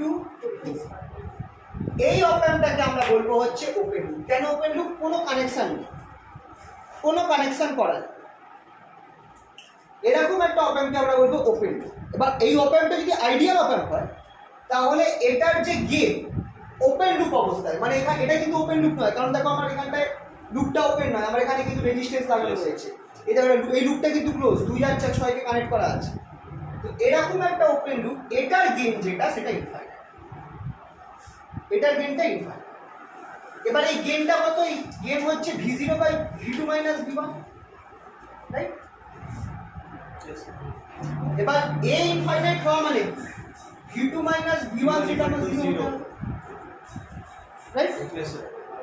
তার মানে এখান থেকে আমরা পাচ্ছি যে ওপেন লুপের ক্ষেত্রে v2 v1, মানে এই দুটো পয়েন্টের পোটেনশিয়াল সেম হয়। তার মানে এই দুটো পয়েন্টের পোটেনশিয়াল সেম, জিরো See, দুটো পয়েন্টের পোটেনশিয়াল ডিফারেন্স ছিল। এক্ষেত্রে জিরো হবে কারণ গ্রাউন্ডে আছে তো হ্যাঁ, ডেল্টা v এই দুটো পয়েন্টের মধ্যে পোটেনশিয়াল ডিফারেন্সটা, তো এইটা যেহেতু গ্রাউন্ড রয়েছে, এটা কিন্তু গ্রাউন্ডে নেই, এটা কিন্তু গ্রাউন্ডে নেই, zero. কিন্তু তাও দুজনেরই পোটেনশিয়াল জিরো হচ্ছে। জিরো হয় তখন যদি গ্রাউন্ডে কানেক্ট থাকে, কিন্তু এটা অ্যাকচুয়ালি গ্রাউন্ডে কানেক্ট নেই, তাও এটার পোটেনশিয়াল জিরো হচ্ছে, তাই জন্য এটাকে আমরা বলছি হচ্ছে ভার্চুয়াল। ঠিক আছে, সেটা নাম্বারিংটা কত হবে? 2 নম্বর 2 3 6 লিখতে হবে। 2 আর 3 এর মধ্যে, 2 আর 3 এর মধ্যে একই পোটেনশিয়াল। মানে 3 এ তোমার যা পোটেনশিয়াল, এটাই মেন আইডিয়া। অপ অ্যাম্প সার্কিটে 3 নম্বর পয়েন্ট আর 2 নম্বর পয়েন্টে সেম পোটেনশিয়াল আছে। তুমি 3 এ যা দেবে 2 নম্বর পয়েন্টে সেম পোটেনশিয়াল করবে। তো এই জন্য এটাকে আমরা বলছি। এবার যেহেতু আমার 3 নম্বরটা যেহেতু এখানটায় রয়েছে, গ্রাউন্ড করা রয়েছে, তাই জন্য অটোমেটিক্যালি 2 নম্বরটাও জিরো হয়ে যাচ্ছে। কিন্তু অ্যাকচুয়ালি কি 2 নম্বরকে আমি গ্রাউন্ড করিনি তো, তাই এটাকে আমরা বলছি ভার্চুয়াল। দ্বিতীয় কথা হচ্ছে, গ্রাউন্ড আমরা ওই লাইনটাকে বলি যে লাইনটা সব সার্কিটের মধ্যে যত কারেন্ট আছে সব কারেন্টকে অ্যাবজর্ব করে নেয়। দেখো যে কারেন্টগুলো আছে আলটিমেটলি তারা কিন্তু গ্রাউন্ডে ফ্লো, কিন্তু এইখানটায় কিন্তু কোনো এমন কানেকশন নেই, কোনো এইখানটায় গ্রাউন্ড আছে কিন্তু কারেন্টগুলো কিন্তু এখান দিয়ে গ্রাউন্ডে যাচ্ছে না, তাই জন্য এটাকে আরেকটা নাম, এই জন্য এটাকে ভার্চুয়াল, অ্যাকচুয়াল গ্রাউন্ড assume किया जा रहा है इसलिए virtual. মানে এদিকে ওই পারফর্ম ভার্চুয়াল গ্রাউন্ড মতনই করছে। গ্রাউন্ডের মতো বা যেহেতু কারেন্টকে অ্যাবজর্ব করছে না, সেই জন্য এটা ভার্চুয়াল, নট রিয়েল। যদি সব কারেন্ট এখান দিয়ে আমার অ্যাবজর্ব হয়ে যেত, তখন এটাকে একটা অ্যাকচুয়াল গ্রাউন্ডের মতো বলা যেত, কিন্তু তা তো হচ্ছে না। এটা is not acting as a sink of current. যে গ্রাউন্ড, যে অ্যাকচুয়াল গ্রাউন্ড যেটা আছে সেটা সব কারেন্টগুলোকে অ্যাবজর্ব করে দেয়। সার্কিটে যত কারেন্ট আছে আলটিমেটলি তারা গ্রাউন্ডে চলে যায়, কিন্তু সব কারেন্ট তো এখানে যাচ্ছে না, এখানে কি অ্যাবজর্ব হচ্ছে না, এই কারণে এটা হচ্ছে আমার ভার্চুয়াল, নট রিয়েল। ঠিক আছে, but ground because it is zero. দেখবে এগুলো লেখা রয়েছে পিডিএফ এর মধ্যে, আমি এগুলো মানে লিখে দিয়েছি। 6 নম্বর না, শুধু 2টা না, 6 নম্বর না, গ্রাউন্ড হচ্ছে এই নিচের লাইন, নিচের লাইন। অ্যাকচুয়াল গ্রাউন্ড হচ্ছে নিচের লাইনটা, যেটার সাথে তুমি 3কে কানেক্ট করেছো, যেটার সাথে তুমি ভোল্টমিটারটাকে কানেক্ট করেছো, এই নিচের লাইনটা গ্রাউন্ড, যেটাকে আমি এইভাবে দেখাচ্ছি। তো এটা কি অ্যাড করে দিতে পারি? এবার এই গ্রাউন্ডটা কোথা থেকে আসবে বলো তো? অ্যাকচুয়াল সার্কিটে তোমাদের বলেছি না, এখানটায় আমার একটা -4 ভোল্ট, এখানটায় একটা 4 নম্বর পিনে একটা মাইনাস ভোল্টেজ আর 7 নম্বর পিনে একটা প্লাস ভোল্টেজ দেওয়া হয়। এটা কোথা থেকে আসে? একটা ডুয়াল সাপ্লাই থেকে আসে, প্লাস আর মাইনাস, তার মধ্যে একটা গ্রাউন্ড আছে। এই গ্রাউন্ডটাকে তোমাকে এই এটার সাথে কানেক্ট করতে হবে। এই গ্রাউন্ডটা আসছে হচ্ছে তোমাদের 7 নম্বর আর 4 নম্বর পিন, যে তুমি ডুয়াল পাওয়ার সাপ্লাইতে কানেক্ট করেছি, এই যে অপ অ্যাম্পের 7 নম্বর পিনটাকে আর 4 নম্বর পিনটাকে একটা ডুয়াল পাওয়ার সাপ্লাইয়ের সাথে কানেক্ট করা হয়েছিল, তো তার মাঝখানে যে গ্রাউন্ডটা আছে সেইটার সাথে তুমি নিচে লাইনগুলো কানেক্ট করছো, সেটাই হয়ে যাচ্ছে পুরো সার্কিটের ডুয়াল পাওয়ার সাপ্লাইয়ের যে গ্রাউন্ডটা আছে। বুঝতে পারলে কি না বলো?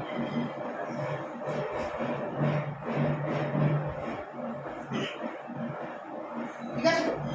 তাহলে এবার এইটা ভার্চুয়াল গ্রাউন্ড, দেখবে আমি লিখে রেখেছি পিডিএফ এর মধ্যে, ভালো করে পড়বে, পুরো জিনিসটাকে ডিটেলসে লেখা রয়েছে। প্রশ্ন আসে, প্রশ্ন এলে এইভাবে জিনিসটা ব্যাখ্যা করতে হবে যে ওপেন লুপ ভোল্টেজ যেহেতু ইনফিনিটি হয়ে যাচ্ছে, তার মানে ইনপুট ভোল্টেজ 0 হতে হবে, মানে এই দুটো পয়েন্টের ভোল্টেজ সেম হতে হবে। তাই এইটাকে আমরা বলছি হচ্ছে এই পয়েন্টটা দুটো ভোল্টেজ, এই পয়েন্টটাও 0 ভোল্টে আছে, এই পয়েন্টটাও 0 ভোল্টেজে রয়েছে, তাই জন্য এই পয়েন্টটাকে ভার্চুয়াল গ্রাউন্ড বলা হচ্ছে। ভার্চুয়াল এই কারণে, কারণ এটা কোনো কারেন্টকে অ্যাবজর্ব सर করছে ये না। लास्ट पार्ट बता दीजिए सर, ये जो ग्राउंड से হ্যাঁ, গ্রাউন্ড। আচ্ছা, এই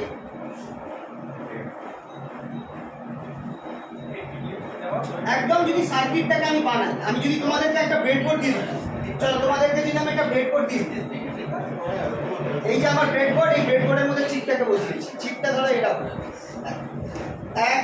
এইটা 1 নম্বর পিন, এটা 2 নম্বর পিন, 2 নম্বর পিনটা গেছে এইখানে, এটা 3 নম্বর পিন, এইটা 4 নম্বর পিন।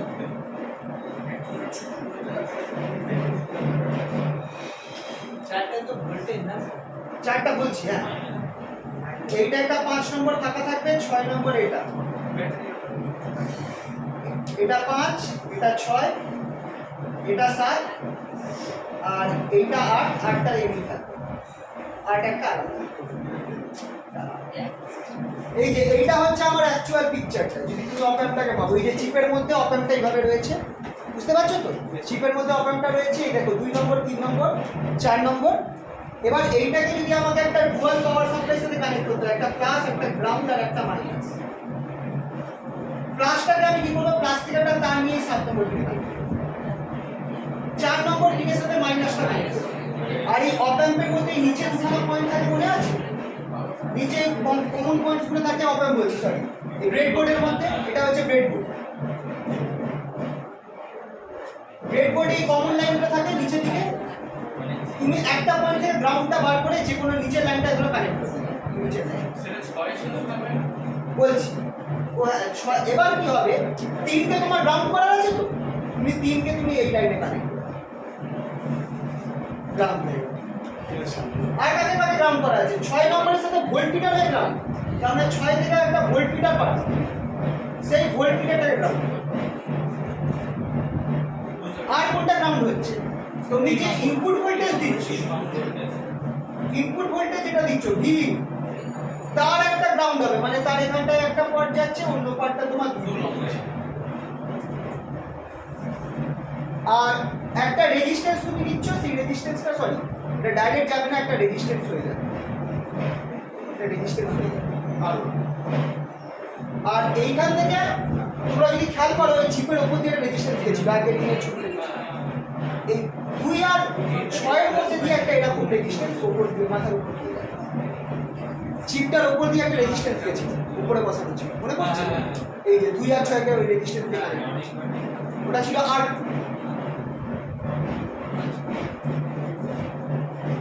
ঠিক আছে, এই সার্কিটটা তাহলে বোঝা গেল যে গ্রাউন্ড কানেকশনটা, যে ডুয়াল পাওয়ার সাপ্লাই, এটার সাথে আমি খেয়াল করে রাখো, আমি এই 3 নম্বর পয়েন্ট, 6 নম্বর পয়েন্ট ভোল্টমিটার হয়ে, মানে এইটাই অ্যাকচুয়ালি গ্রাউন্ড পয়েন্ট হিসাবে কাজ করছে এই সার্কিটটার জন্য। ঠিক আছে তো, মানে যা কারেন্ট আলটিমেটলি এই লাইনে যাবে, এই লাইন থেকে আমার এই ব্যাটারি নেবে, সরি, গ্রাউন্ডে ঢুকে যাবে। জিনিসটা ক্লিয়ার হলো আশা করি? এটা বোঝাবার জন্য মেন হচ্ছে তোমাদের যেটা দেখবে, তোমাদের যে মেন পিকচারটা যেটা আঁকলাম সার্কিট ডায়াগ্রাম একটু আগে প্রথমে, সেটা মেন, হ্যাঁ হ্যাঁ, যেটা তোমাদের প্র্যাকটিক্যালেও করা আছে।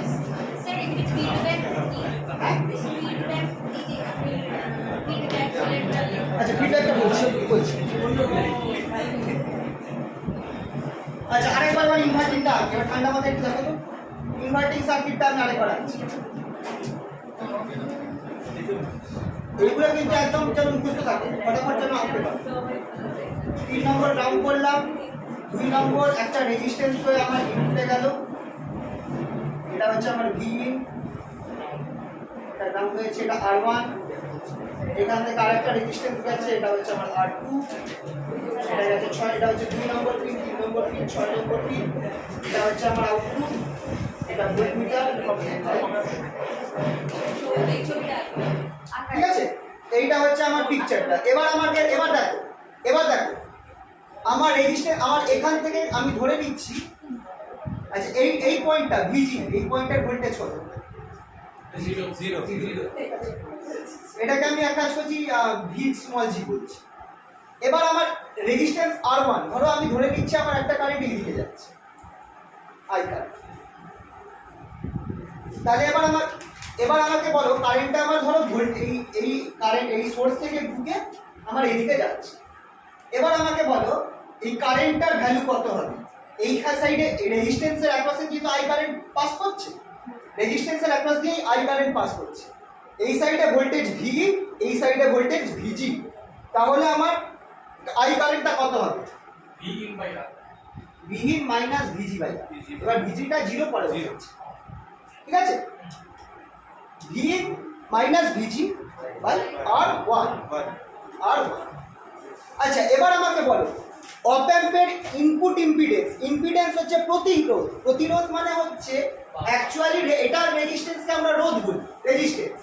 কিন্তু অল্টারনেটিং কারেন্ট, পরিবর্তী প্রবাহের ক্ষেত্রে কারেন্ট যদি আমার একটা ইন্ডাক্টর মানে একটা কয়েল লাগানো থাকে বা একটা ধারক লাগানো থাকে, ক্যাপাসিটর লাগানো থাকে, তারাও কিন্তু আমাকে কারেন্টের প্রবাহকে একটা বাধা দেয়, কারেন্টের ফ্লোকে রেজিস্ট্যান্স দেয়। কিন্তু ওটাকে আমরা রেজিস্ট্যান্স বলতে পারবো না, কারণ রেজিস্ট্যান্স একমাত্র ডিফাইন হয়ে গেছে ফর কন্ডাক্টর। তাহলে এইগুলোকে আমরা কি বলবো? এদের রেজিস্ট্যান্সটাকে আমরা ইম্পিডেন্স বলছি। প্রতিরোধ, প্রতিরোধের ফর্মুলা হচ্ছে এইটা, খেয়াল করে দেখো, Z equals to root over R square plus omega N minus 1 by omega C. মনে পড়ছে এই ফর্মুলাটা তোমরা অল্টারনেটিং কারেন্টে পড়েছো, Yes sir. ক্লাস 12 এ ছিল। Sir, XL minus XC holds. That is reactance, Yes sir, yeah. Reactance resistance দুটো মিলিয়ে ইম্পিডেন্স। তো ব্যাপারটা হচ্ছে আমরা তো জানি না যে সার্কিটটা শুধু ডিসি কারেন্টের জন্য অ্যাপ্লাই করা হবে নাকি এসি কারেন্ট, কারণটা বোধ ক্ষেত্রে কাজ করে। ডিসি কারেন্টের ক্ষেত্রেও কাজ করবে আবার অল্টারনেটিভ কারেন্টের ক্ষেত্রেও কাজ করবে। তাই জন্য রেজিস্ট্যান্স না বলে বেস্ট হচ্ছে আমরা এটাকে ইম্পিডেন্স করব। এসি কারেন্টের ক্ষেত্রে আমার এই দুটো রেজিস্ট্যান্স আছে, এর জায়গাতে আমাকে কি বসাতে হবে? ইম্পিডেন্স একটা বক্স বসিয়ে দেবো যেটা ইম্পিডেন্সকে রিপ্রেজেন্ট করবে। ওই বক্সের ভিতরে ইন্ডাক্টরও থাকতে পারে, ক্যাপাসিটারও থাকতে পারে, রেজিস্ট্যান্সও থাকতে পারে। তাহলে এবার ব্যাপারটা হচ্ছে অপ অ্যাম্প, আইডিয়াল অপ অ্যাম্প, এটা পুরো সিনারিওটা আমরা আইডিয়াল অপ অ্যাম্প নিয়েই করছি। আইডিয়াল অপ অ্যাম্পের ইম্পিডেন্স, ইনপুট ইম্পিডেন্স কত, ইনপুট রেজিস্ট্যান্স একরকম ভাবে কত? আইডিয়াল অপ অ্যাম্প দেখো ক্যারেক্টারিস্টিক দেখো, ইনপুট ইম্পিডেন্স কত? ইনফিনিটি। তাহলে যদি আমার এর ইম্পিডেন্স বা রেজিস্ট্যান্স ইনফিনিটি হয় তাহলে কারেন্ট কি অপ অ্যাম্পের ভেতর দিয়ে ঢুকতে পারবে? তাহলে একমাত্র উপায় হচ্ছে কারেন্টকে R2 দিয়ে যেতে হবে, কারেন্টের ডাইরেকশন চেঞ্জ হয়ে যাবে, এরকম আই এর ভেতর দিয়ে কোনো কারেন্ট পাস করবে না, because it is an ideal অপ অ্যাম্প। আর আইডিয়াল অপ অ্যাম্পের আমার কি আছে?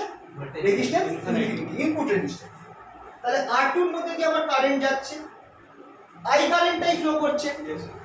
এবার আমাকে বলো এই সাইডে ভোল্টেজ কত? এই সাইডে voltage Zero.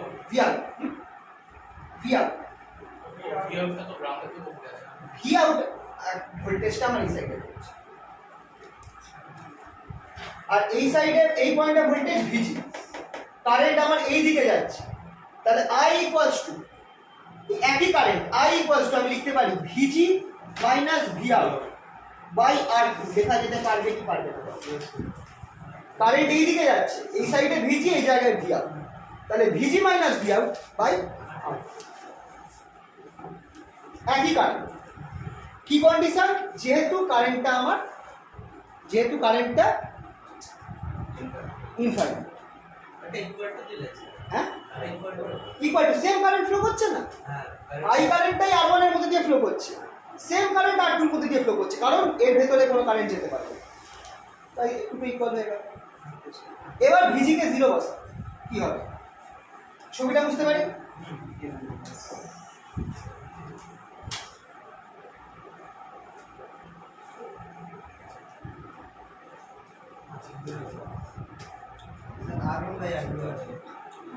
Vin by R1 equals to minus Vout by R2। এখান থেকে আমি বার করব Vout by VB, গেইনটা, আর মাইনাস R2 by R। খেয়াল করে দেখো এটাকে আমরা বলবো AV, minus R2 by R। এটাই হচ্ছে voltage gain of inverting amplifier, voltage gain of inverting amplifier।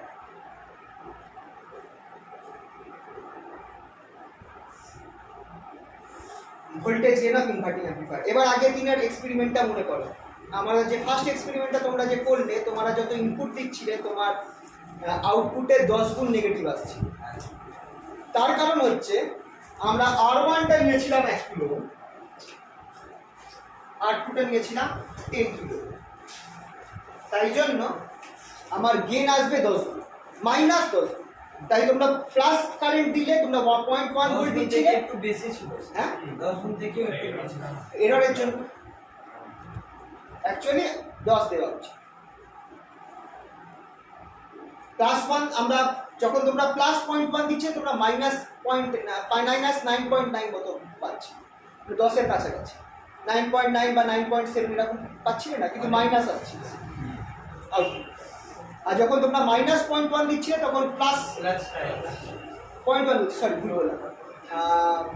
তোমরা যখন 0.1 দিচ্ছিলে তখন মানে Minus রেশিওটা নেগেটিভ, 1 এর কাছাকাছি আসছে, 1 এর কাছাকাছি আসছে। সব রেশিওগুলো নেগেটিভ। হ্যাঁ, ইনভার্টিং গুলো সব নেগেটিভ, মানে পজিটিভ দিলে নেগেটিভ দিচ্ছিল, নেগেটিভ দিলে পজিটিভ দিচ্ছিল, ইনভার্ট করে দিচ্ছিল। তোমার তুমি যা দিচ্ছ ভোল্টেজ, পজিটিভ ভোল্টেজ দিলে নেগেটিভ দিচ্ছে, নেগেটিভ ভোল্টেজ দিলে পজিটিভ দিচ্ছে, তাহলে ওটা হচ্ছে আমার ইনভার্ট করে দিচ্ছে, তাই জন্য ইনভার্ট। আর এটা হচ্ছে তার গেন, কত গেন আসে। তাহলে তোমাদেরকে আমি একটা অঙ্ক দিই এটার ক্ষেত্রে।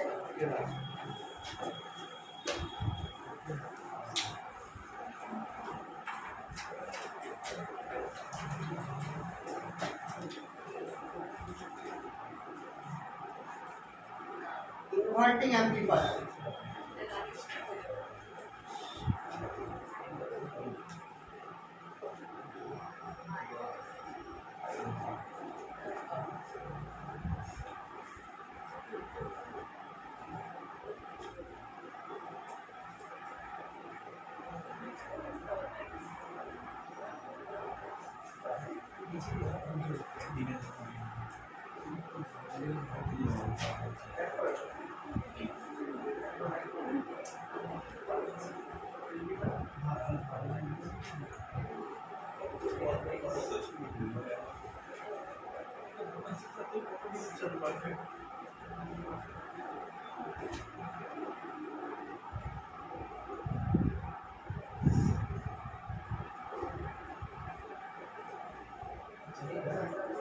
আচ্ছা এখানে এই ছবির মধ্যে আমি একটা কাজ করেছি।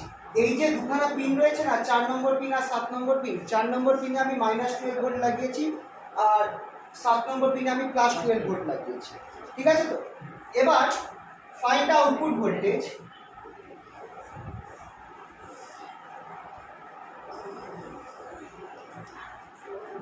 ইফ তিনটে কেস দিচ্ছি। R1 = 1 kilo ohm, R2 = 10 kilo, R1 = 100 ohm, R2 =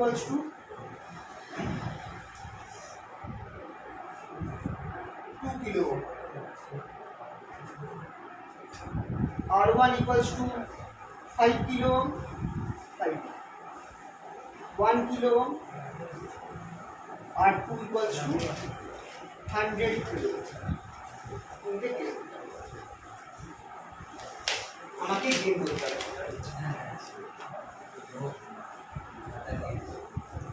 ফটাফট হবে, মানে আউটপুট ভোল্টেজ কত হবে সেটা বার করতে হবে।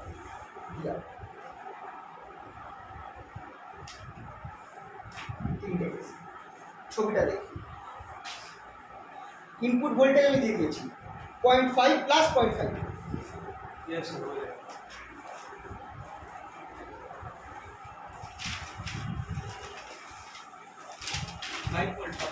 প্রথমটা দেবে হচ্ছে অবভিয়াসলি 5 ভোল্ট, তার কারণ হচ্ছে গেইন কত আছে আমার। আচ্ছা 5 ভোল্ট দেবে, ভালো করে বলো।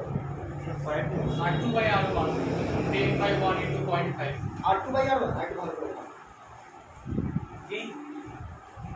V out by V in is equal to -R2/R1 তাহলে V টাকে ওই সাইডে নিয়ে গেলাম -R2/R1 × V in আউটপুট কত হবে, ভোল্টেজটা কত হবে। ইনপুট হচ্ছে +0.5, তো মাইনাস -5 -5 ভোল্ট। প্রথমটার অ্যান্সার হবে -5 volt. দ্বিতীয়টার answer kilovolt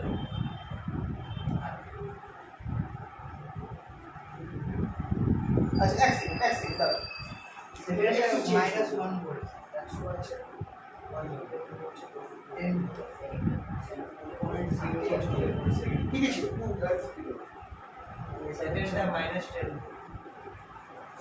সেকেন্ডেরটা minus -10 volt. হ্যাঁ, কারণ এক্ষেত্রে 2 কিলো মানে 2000/100, মানে আমার 20 গুণ আমার বাড়ছে, 20 গুণ আমার কি বলে গেনটা হচ্ছে -20। -20 সাথে তুমি তাহলে -20 সাথে তুমি 0.5 গুণ করে দাও, কত হচ্ছে -10। তাহলে আমার পরের অ্যান্সারটা হবে -10। এবার লাস্টেরটা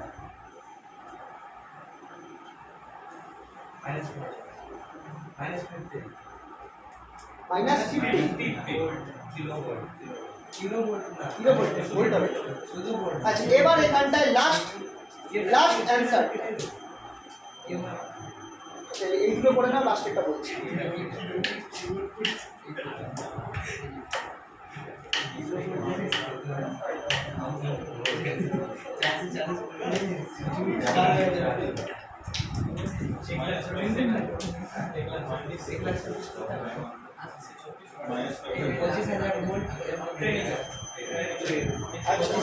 আচ্ছা, হয়েছে? এই প্রথম দুটো কেস হয়েছে, বুঝতে পারছো কিনা বলো? তোমরা মনে হচ্ছে কিছু কনফিউশন হচ্ছে, কাদের অসুবিধা হচ্ছে বলো? অসুবিধা হচ্ছে তোমাদের এই জায়গাটা বুঝতে? খুব সিম্পল, কিন্তু এটা R2 এটা R1, তোমার গেনটা মাথায় রাখতে হবে -R2/R1 ফর ইনভার্টিং, চোখ বন্ধ করে, আর কিচ্ছু লাগবে না। Vout/Vin ইকুয়ালস টু -R2/R1, এই ফর্মুলাটা মাথায় রাখলেই তোমরা যে কোনো অঙ্ক করতে পারবে। এটা হচ্ছে ইনভার্টিং এর টেস্ট, ঠিক আছে? কিন্তু একটা ক্যাচ আছে, প্রথম দুটো। আচ্ছা, কারটা তোমাদের এখনো হলো না পেছনে? ভিডিওটা -10, ঠিক আছে। এখানে ইনভার্টিং আর নন ইনভার্টিংটা একটু দেখি।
বাংলাতে আছে, কিন্তু ইংলিশটা দেখতে ভালো, কারণ বাংলাতে সব পড়া ডিফারেন্সিয়াল ইন্টিগ্রেশন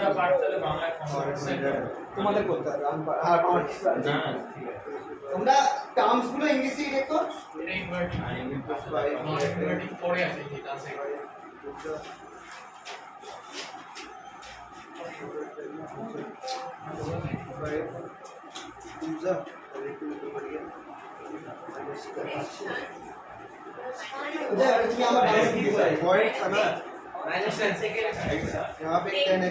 আচ্ছা, প্রথম দুটো হয়েছে তো?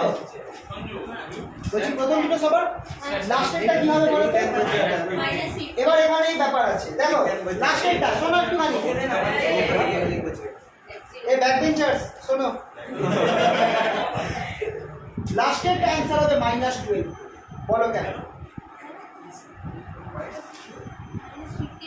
এইটাই স্পেশাল কেস। তুমি এই যে অপঅ্যাম্পটা এটা চালু করার জন্য তুমি দুখানা ভোল্টেজ দিয়েছো, +12 ভোল্ট -12 ভোল্ট, এই দুটোর বেশি ভ্যালু কখনো অপঅ্যাম্প দিতে পারবে না। अच्छा तो मतलब 12 ही maximum. Yes, this is maximum. এবার তোমার যদি নেগেটিভ ভ্যালু দেওয়ার কথা, তাহলে এই ভ্যালুটাকে সে দেবে -12। যদি তোমার আউটপুট পজিটিভ 12 আসার কথা ছিল, মানে তুমি যদি -0.5 ভোল্ট দিতে, তাহলে +12 আসতো। এইটাই হচ্ছে, এই যে তুমি এনার্জি দিচ্ছ অপঅ্যাম্পকে, এটাই তার ম্যাক্সিমাম ভ্যালু। ও কিন্তু খেয়াল করে দেখো, একটা ট্রান্সফরমার কি করে, ট্রান্সফরমার ওই ইলেকট্রোম্যাগনেটিক ইন্ডাকশন আবেশের জন্য কিন্তু ভোল্টেজটাকে বাড়াচ্ছে বা ভোল্টেজটাকে ইনক্রিজ করছে, বা মানে ভোল্টেজ, বুঝতে পারছো তো? কিন্তু এটার ক্ষেত্রে কিন্তু সেরকম কোনো কেস নেই। এইটা করছে কি, তুমি একটা ভোল্টেজ দিচ্ছ, এটা তুমি বাইরে থেকে কারেন্ট দিচ্ছ, সেই বাইরে থেকে নেওয়া কারেন্টটা ইউজ করে সে কিন্তু ভোল্টেজটা বাড়াচ্ছে। सर वही सैचुरेशन पॉइंट है একদম, yes, this is called saturation voltage. Sir ক্যালকুলেশনটা কি করে ছিল? ওকে, ক্যালকুলেশন কিছু দেখাবার নেই, যখনই তোমার স্যাচুরেশনের বেশি হয়ে যাবে, স্যার ক্যালকুলেশন না করলে তো বুঝবো না এটা ভালো বেশি আসছে। এটা লেখা, এটা তোমাদেরকে আমি দেখো তো একটা অঙ্কতে মনে হয় এটা পড়ানো আছে, যদি না থাকে তাহলে এই পিডিএফ এ না থাকে লেখাটা ওখান থেকে নিয়ে দেখো, এটা মনে হয় আছে লিখে, আমি একটা অঙ্ক যেটা করিয়ে দিয়েছি, একবার চেক করে তো আছে কিনা, না হলে অন্য পিডিএফ এ আছে, আমি সেই পিডিএফটাও পাঠিয়ে দেবো। কেসটা হচ্ছে কি, তাহলে এটা ক্যালকুলেশনটা করে দেখাতে হবে, তারপর ক্যালকুলেশনটা দেখাতে হবে। এবার বলতে হবে যে যেহেতু আমার -50 ভোল্ট, আমার যেহেতু অপ অ্যাম্পের ম্যাক্সিমাম ম্যাক্সিমাম দেওয়া রয়েছে, ম্যাক্সিমাম ইনপুট আছে, এই অঙ্কটা করা আছে। পেজ নাম্বার 16 এই কেসটা মেনশন করা আছে, দেখো তো নাকি এই কেসটা কি মেনশন করা আছে? হ্যাঁ ছিল আরে ওটা তো লেখাটা জাস্ট ওটা তুই ইয়ে বলছিস ম্যাথটা নিয়ে ওখানটা থেকে যে লিখে দেবো ম্যাক্স ভোল্টেজ যেহেতু বাড়ো তাই এর বেশি ভোল্টেজ হবে। এর থেকে বেশি ভোল্টেজ অপ অ্যাম্প দিতে পারে। না না নেই স্যার নেই নেই না, আচ্ছা আমি ওটা অন্য পিডিএফ এ আছে, আমি ওটা অন্য একটা পিডিএফ এটা করে রেখেছি, সেটা পাঠিয়ে দেবো। হ্যাঁ, কি বলছো? ঠিক আছে, পেজ নাম্বার 16 এ স্যার। এটা নাও থাকতে পারে, এই পিডিএফ এ নাও থাকতে পারে, আমি আরেকটা পিডিএফ এ আছে, সেটা অনলাইন করে পাঠিয়ে দিচ্ছি। এই যে পেজ নাম্বার 90 আছে।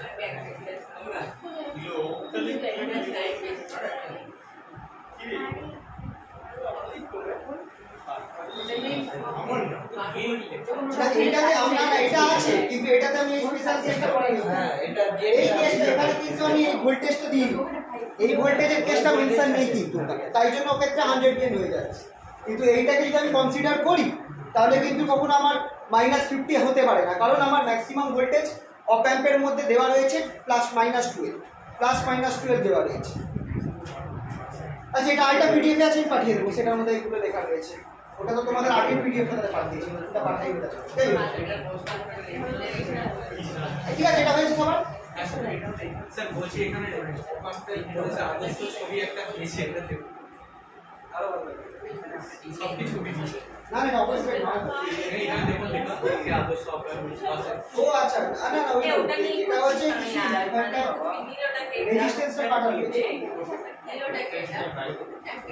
এটা একটা পিকচার আমার দেখাবো, লাগবে।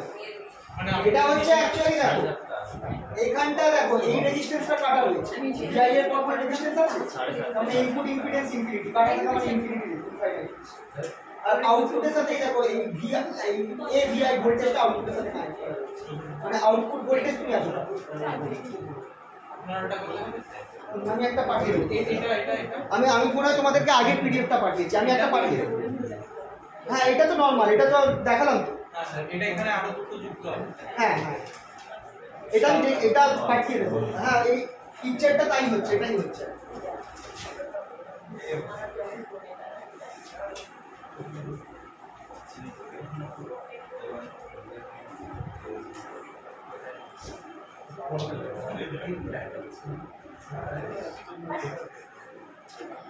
নন inverting amplifier, non inverting অ্যাম্পলিফায়ারটা inverting এর মতোই হবে, তফাৎটা কি হচ্ছে দেখে নাও। 3টার সাথে তুমি আউটপুট ইনপুট ভোল্টেজটা লাগিয়ে রেখেছো, 3 এর সাথে লাগানো আছে। আর 2 নাম্বারটা রেজিস্ট্যান্স হয়ে, R1 রেজিস্ট্যান্স হয়ে 2 নাম্বারটা গেছে গ্রাউন্ড, 2 নাম্বারটা গ্রাউন্ডে গেছে, 3 নাম্বারের সাথে ইনপুট ভোল্টেজ লাগানো হয়েছে। আর এই পয়েন্ট 2 নাম্বারের এই পয়েন্টের সাথে আমার R2 রেজিস্ট্যান্স গেছে আমার ভি আউট, এখানটা আমার ভোল্টমিটার হেড।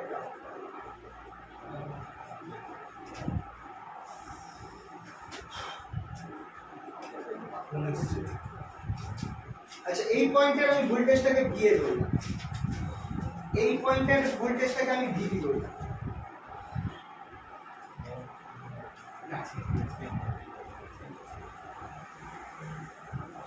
এই পয়েন্টের ভোল্টেজটাকে আমি ভিএ ধরলাম, এই পয়েন্টের ভোল্টেজটাকে আমি ভিভি ধরলাম, এই পয়েন্টের ভোল্টেজটাকে আমি ভি আউট করলাম। আচ্ছা, ভিভি কত হবে? ভিভি হচ্ছে এই পয়েন্টের ভোল্টেজ, ভিভি কত হবে? ভার্চুয়াল গ্রাউন্ডের কনসেপ্ট লাগাবে, ভার্চুয়াল দ্বারা সেই কনসেপ্টটা লাগাবে ভিভি ইকুয়ালস টু ভিভি। এখানে যেহেতু এটাকে গ্রাউন্ড হচ্ছে না, এটাকে আমি বলবো virtual short. Virtual short, short circuit হয় না, শর্ট সার্কিট সেরকম ব্যাপার, মানে এই দুজনে কানেক্ট রয়েছে, মানে এই পয়েন্টের ভোল্টেজ আর এই পয়েন্টের voltage same. VV equals to VV. আচ্ছা, আগের মতো পিকচারটা আছে, তুমি মনে করো কারেন্টটা এই দিক দিয়ে যাচ্ছে, অপ অ্যাম্পের ভেতরে তো কারেন্টটা ঢুকতে পারবে না, তাহলে কারেন্টটা কোথায় যাবে? ওপর দিয়ে চলে যাবে, সেম কারেন্টটা। তাহলে এবার আমাকে কারেন্টের ইকুয়েশনটা বলো। আই ইকুয়ালস টু কত? হ্যাঁ, ভিএটা এই পয়েন্টের ভোল্টেজ কত হবে সেটা? ওটা পরে বসাবো, আপাতত তোমরা লিখো এবার কারেন্টের ফর্মুলাটা।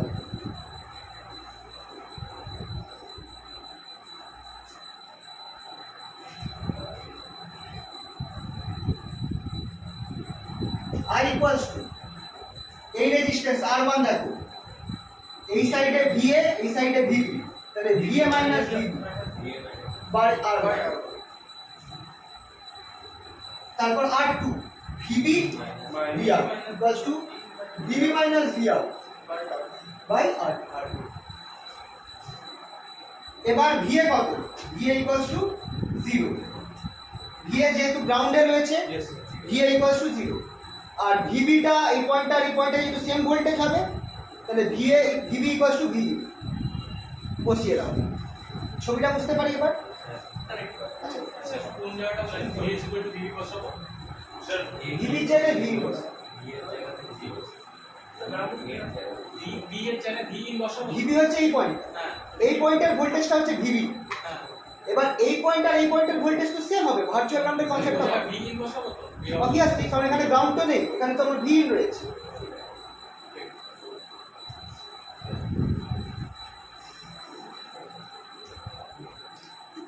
ছবিটা হয়ে গেলে বলি।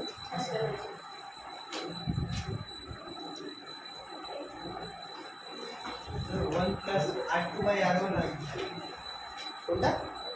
V out by V।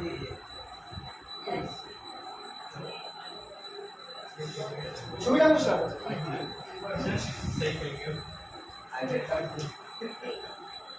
তাহলে এটা আমার হয়ে যাচ্ছে which implies V এর জায়গায় 0 বসাও, VB এর জায়গায় V বসালাম by R1 equals to VB এর জায়গায় আবার আমার কি হবে? V minus V out by R2। তাহলে এখান থেকে আমি করতে পারি কি? V in R2 by R2, এটা এই side V out by R2, sir R2 by R2 করছে সেটা ইকুয়ালস টু, এটা যদি এই সাইডে যায় V in plus V in by R1, V in by R2 plus V in by R1।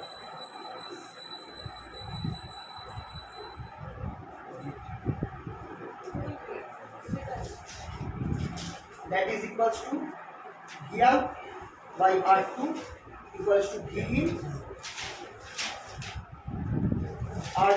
R1 plus R2 by R1 into R2। এটা আমি এই সাইডে করছি এবার V out by V in, তাহলে আমার কত হয়ে যাবে? V টা লাগিয়ে দাও, R2 টা লিখে দাও, তাহলে R2 into R1 plus R2 by R1 R2 কেটে যাচ্ছে, তাহলে আমার আলটিমেটলি কত করে থাকছে? V out by V in equals to R1 plus R2 by R1, or এটা হচ্ছে final formula V out by V in 1 plus R2 by R1। This is কোনটা বলছো বলো? এবি বলবে না? হ্যাঁ, এবি ওটাই তো V out by V tie AB, V out by V tie AB. তাহলে এক্ষেত্রে আমার গেইন কত বেরোচ্ছে? 1 plus R2 by R1, depend করছে।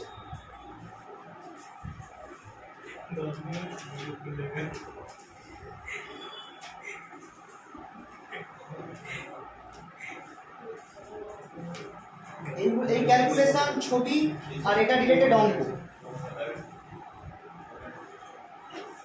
কমপ্লিট হয়েছে সবার লেখা?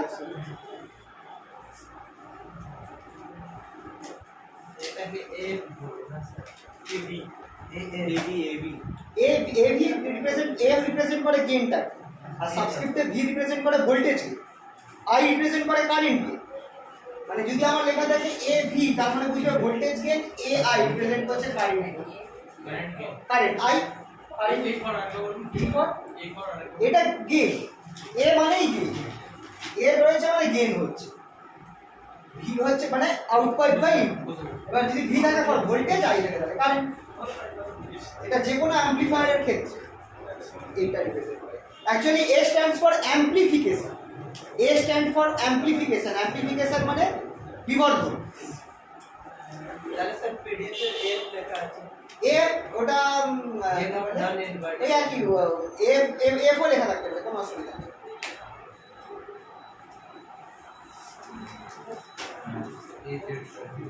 এটা হয়েছে সবার। আরেকটা আমি আরেকটা প্রশ্ন দিচ্ছি। এটা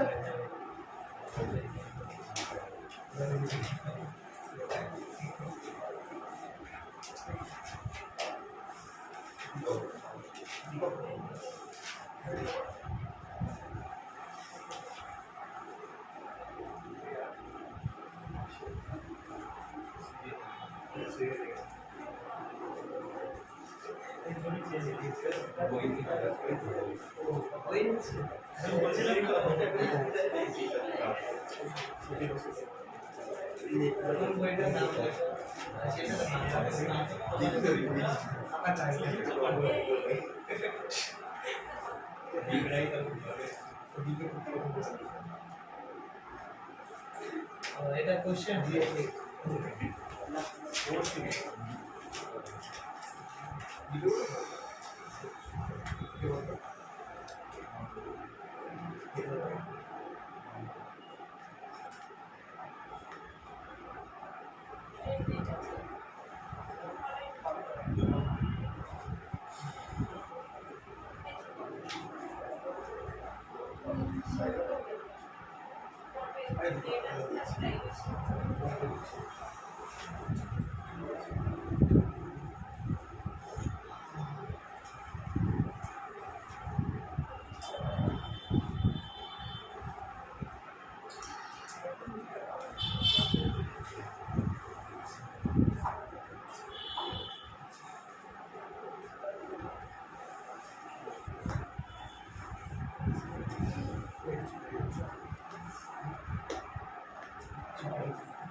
যখনই তোমার সার্কিট ছবিতে যদি দেওয়া থাকে, সবার আগে চেক করবে যে তোমার আউটপুটটা মানে সরি ইনপুট ভোল্টেজটা কোথায় রয়েছে, 3 নম্বরের সাথে লাগানো নাকি 2 নম্বরের সাথে লাগানো। 3 নম্বরের সাথে লাগানো থাকলে সেটা হবে non inverting amplifier. Non inverting amplifier মানে V out by V equals to 1 plus R2 by R, চোখ বন্ধ করে। আর যদি আমার এইটা আমার এখানে লাগানো থাকে তাহলে সেটা হয়ে যাচ্ছে inverting V out by V equals to minus R2 by R. First এডটা হচ্ছে কেন 0.6 কেন আছে? হ্যাঁ ঠিক আছে, রাইট।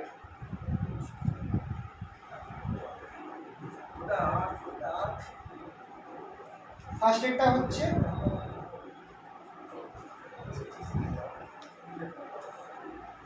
তুমি এখানে দেখে বোঝা যাচ্ছে যে তোমার গেইন কত হচ্ছে, 6।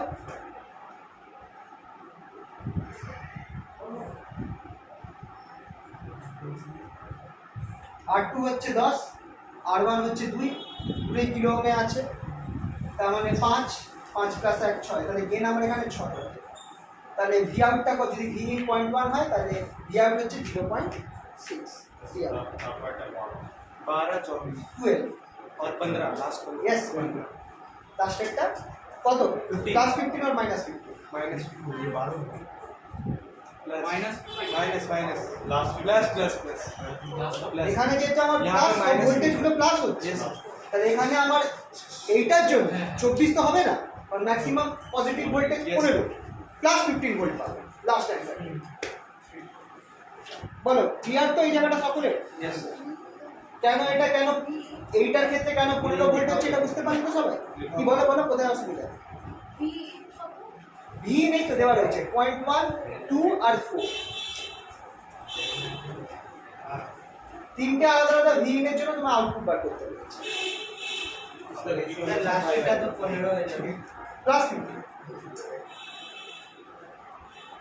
নিয়ে কোশ্চেন চেঞ্জ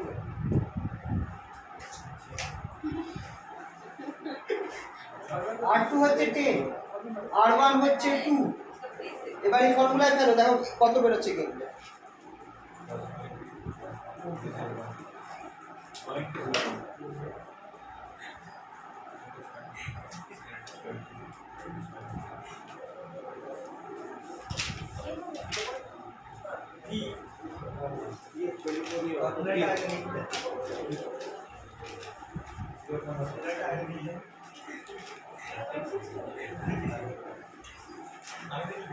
বলছি আজকে এটুকুনি ছেড়ে দিচ্ছি নেক্সট সোমবার অপ অ্যাম্পটা কন্টিনিউ করবো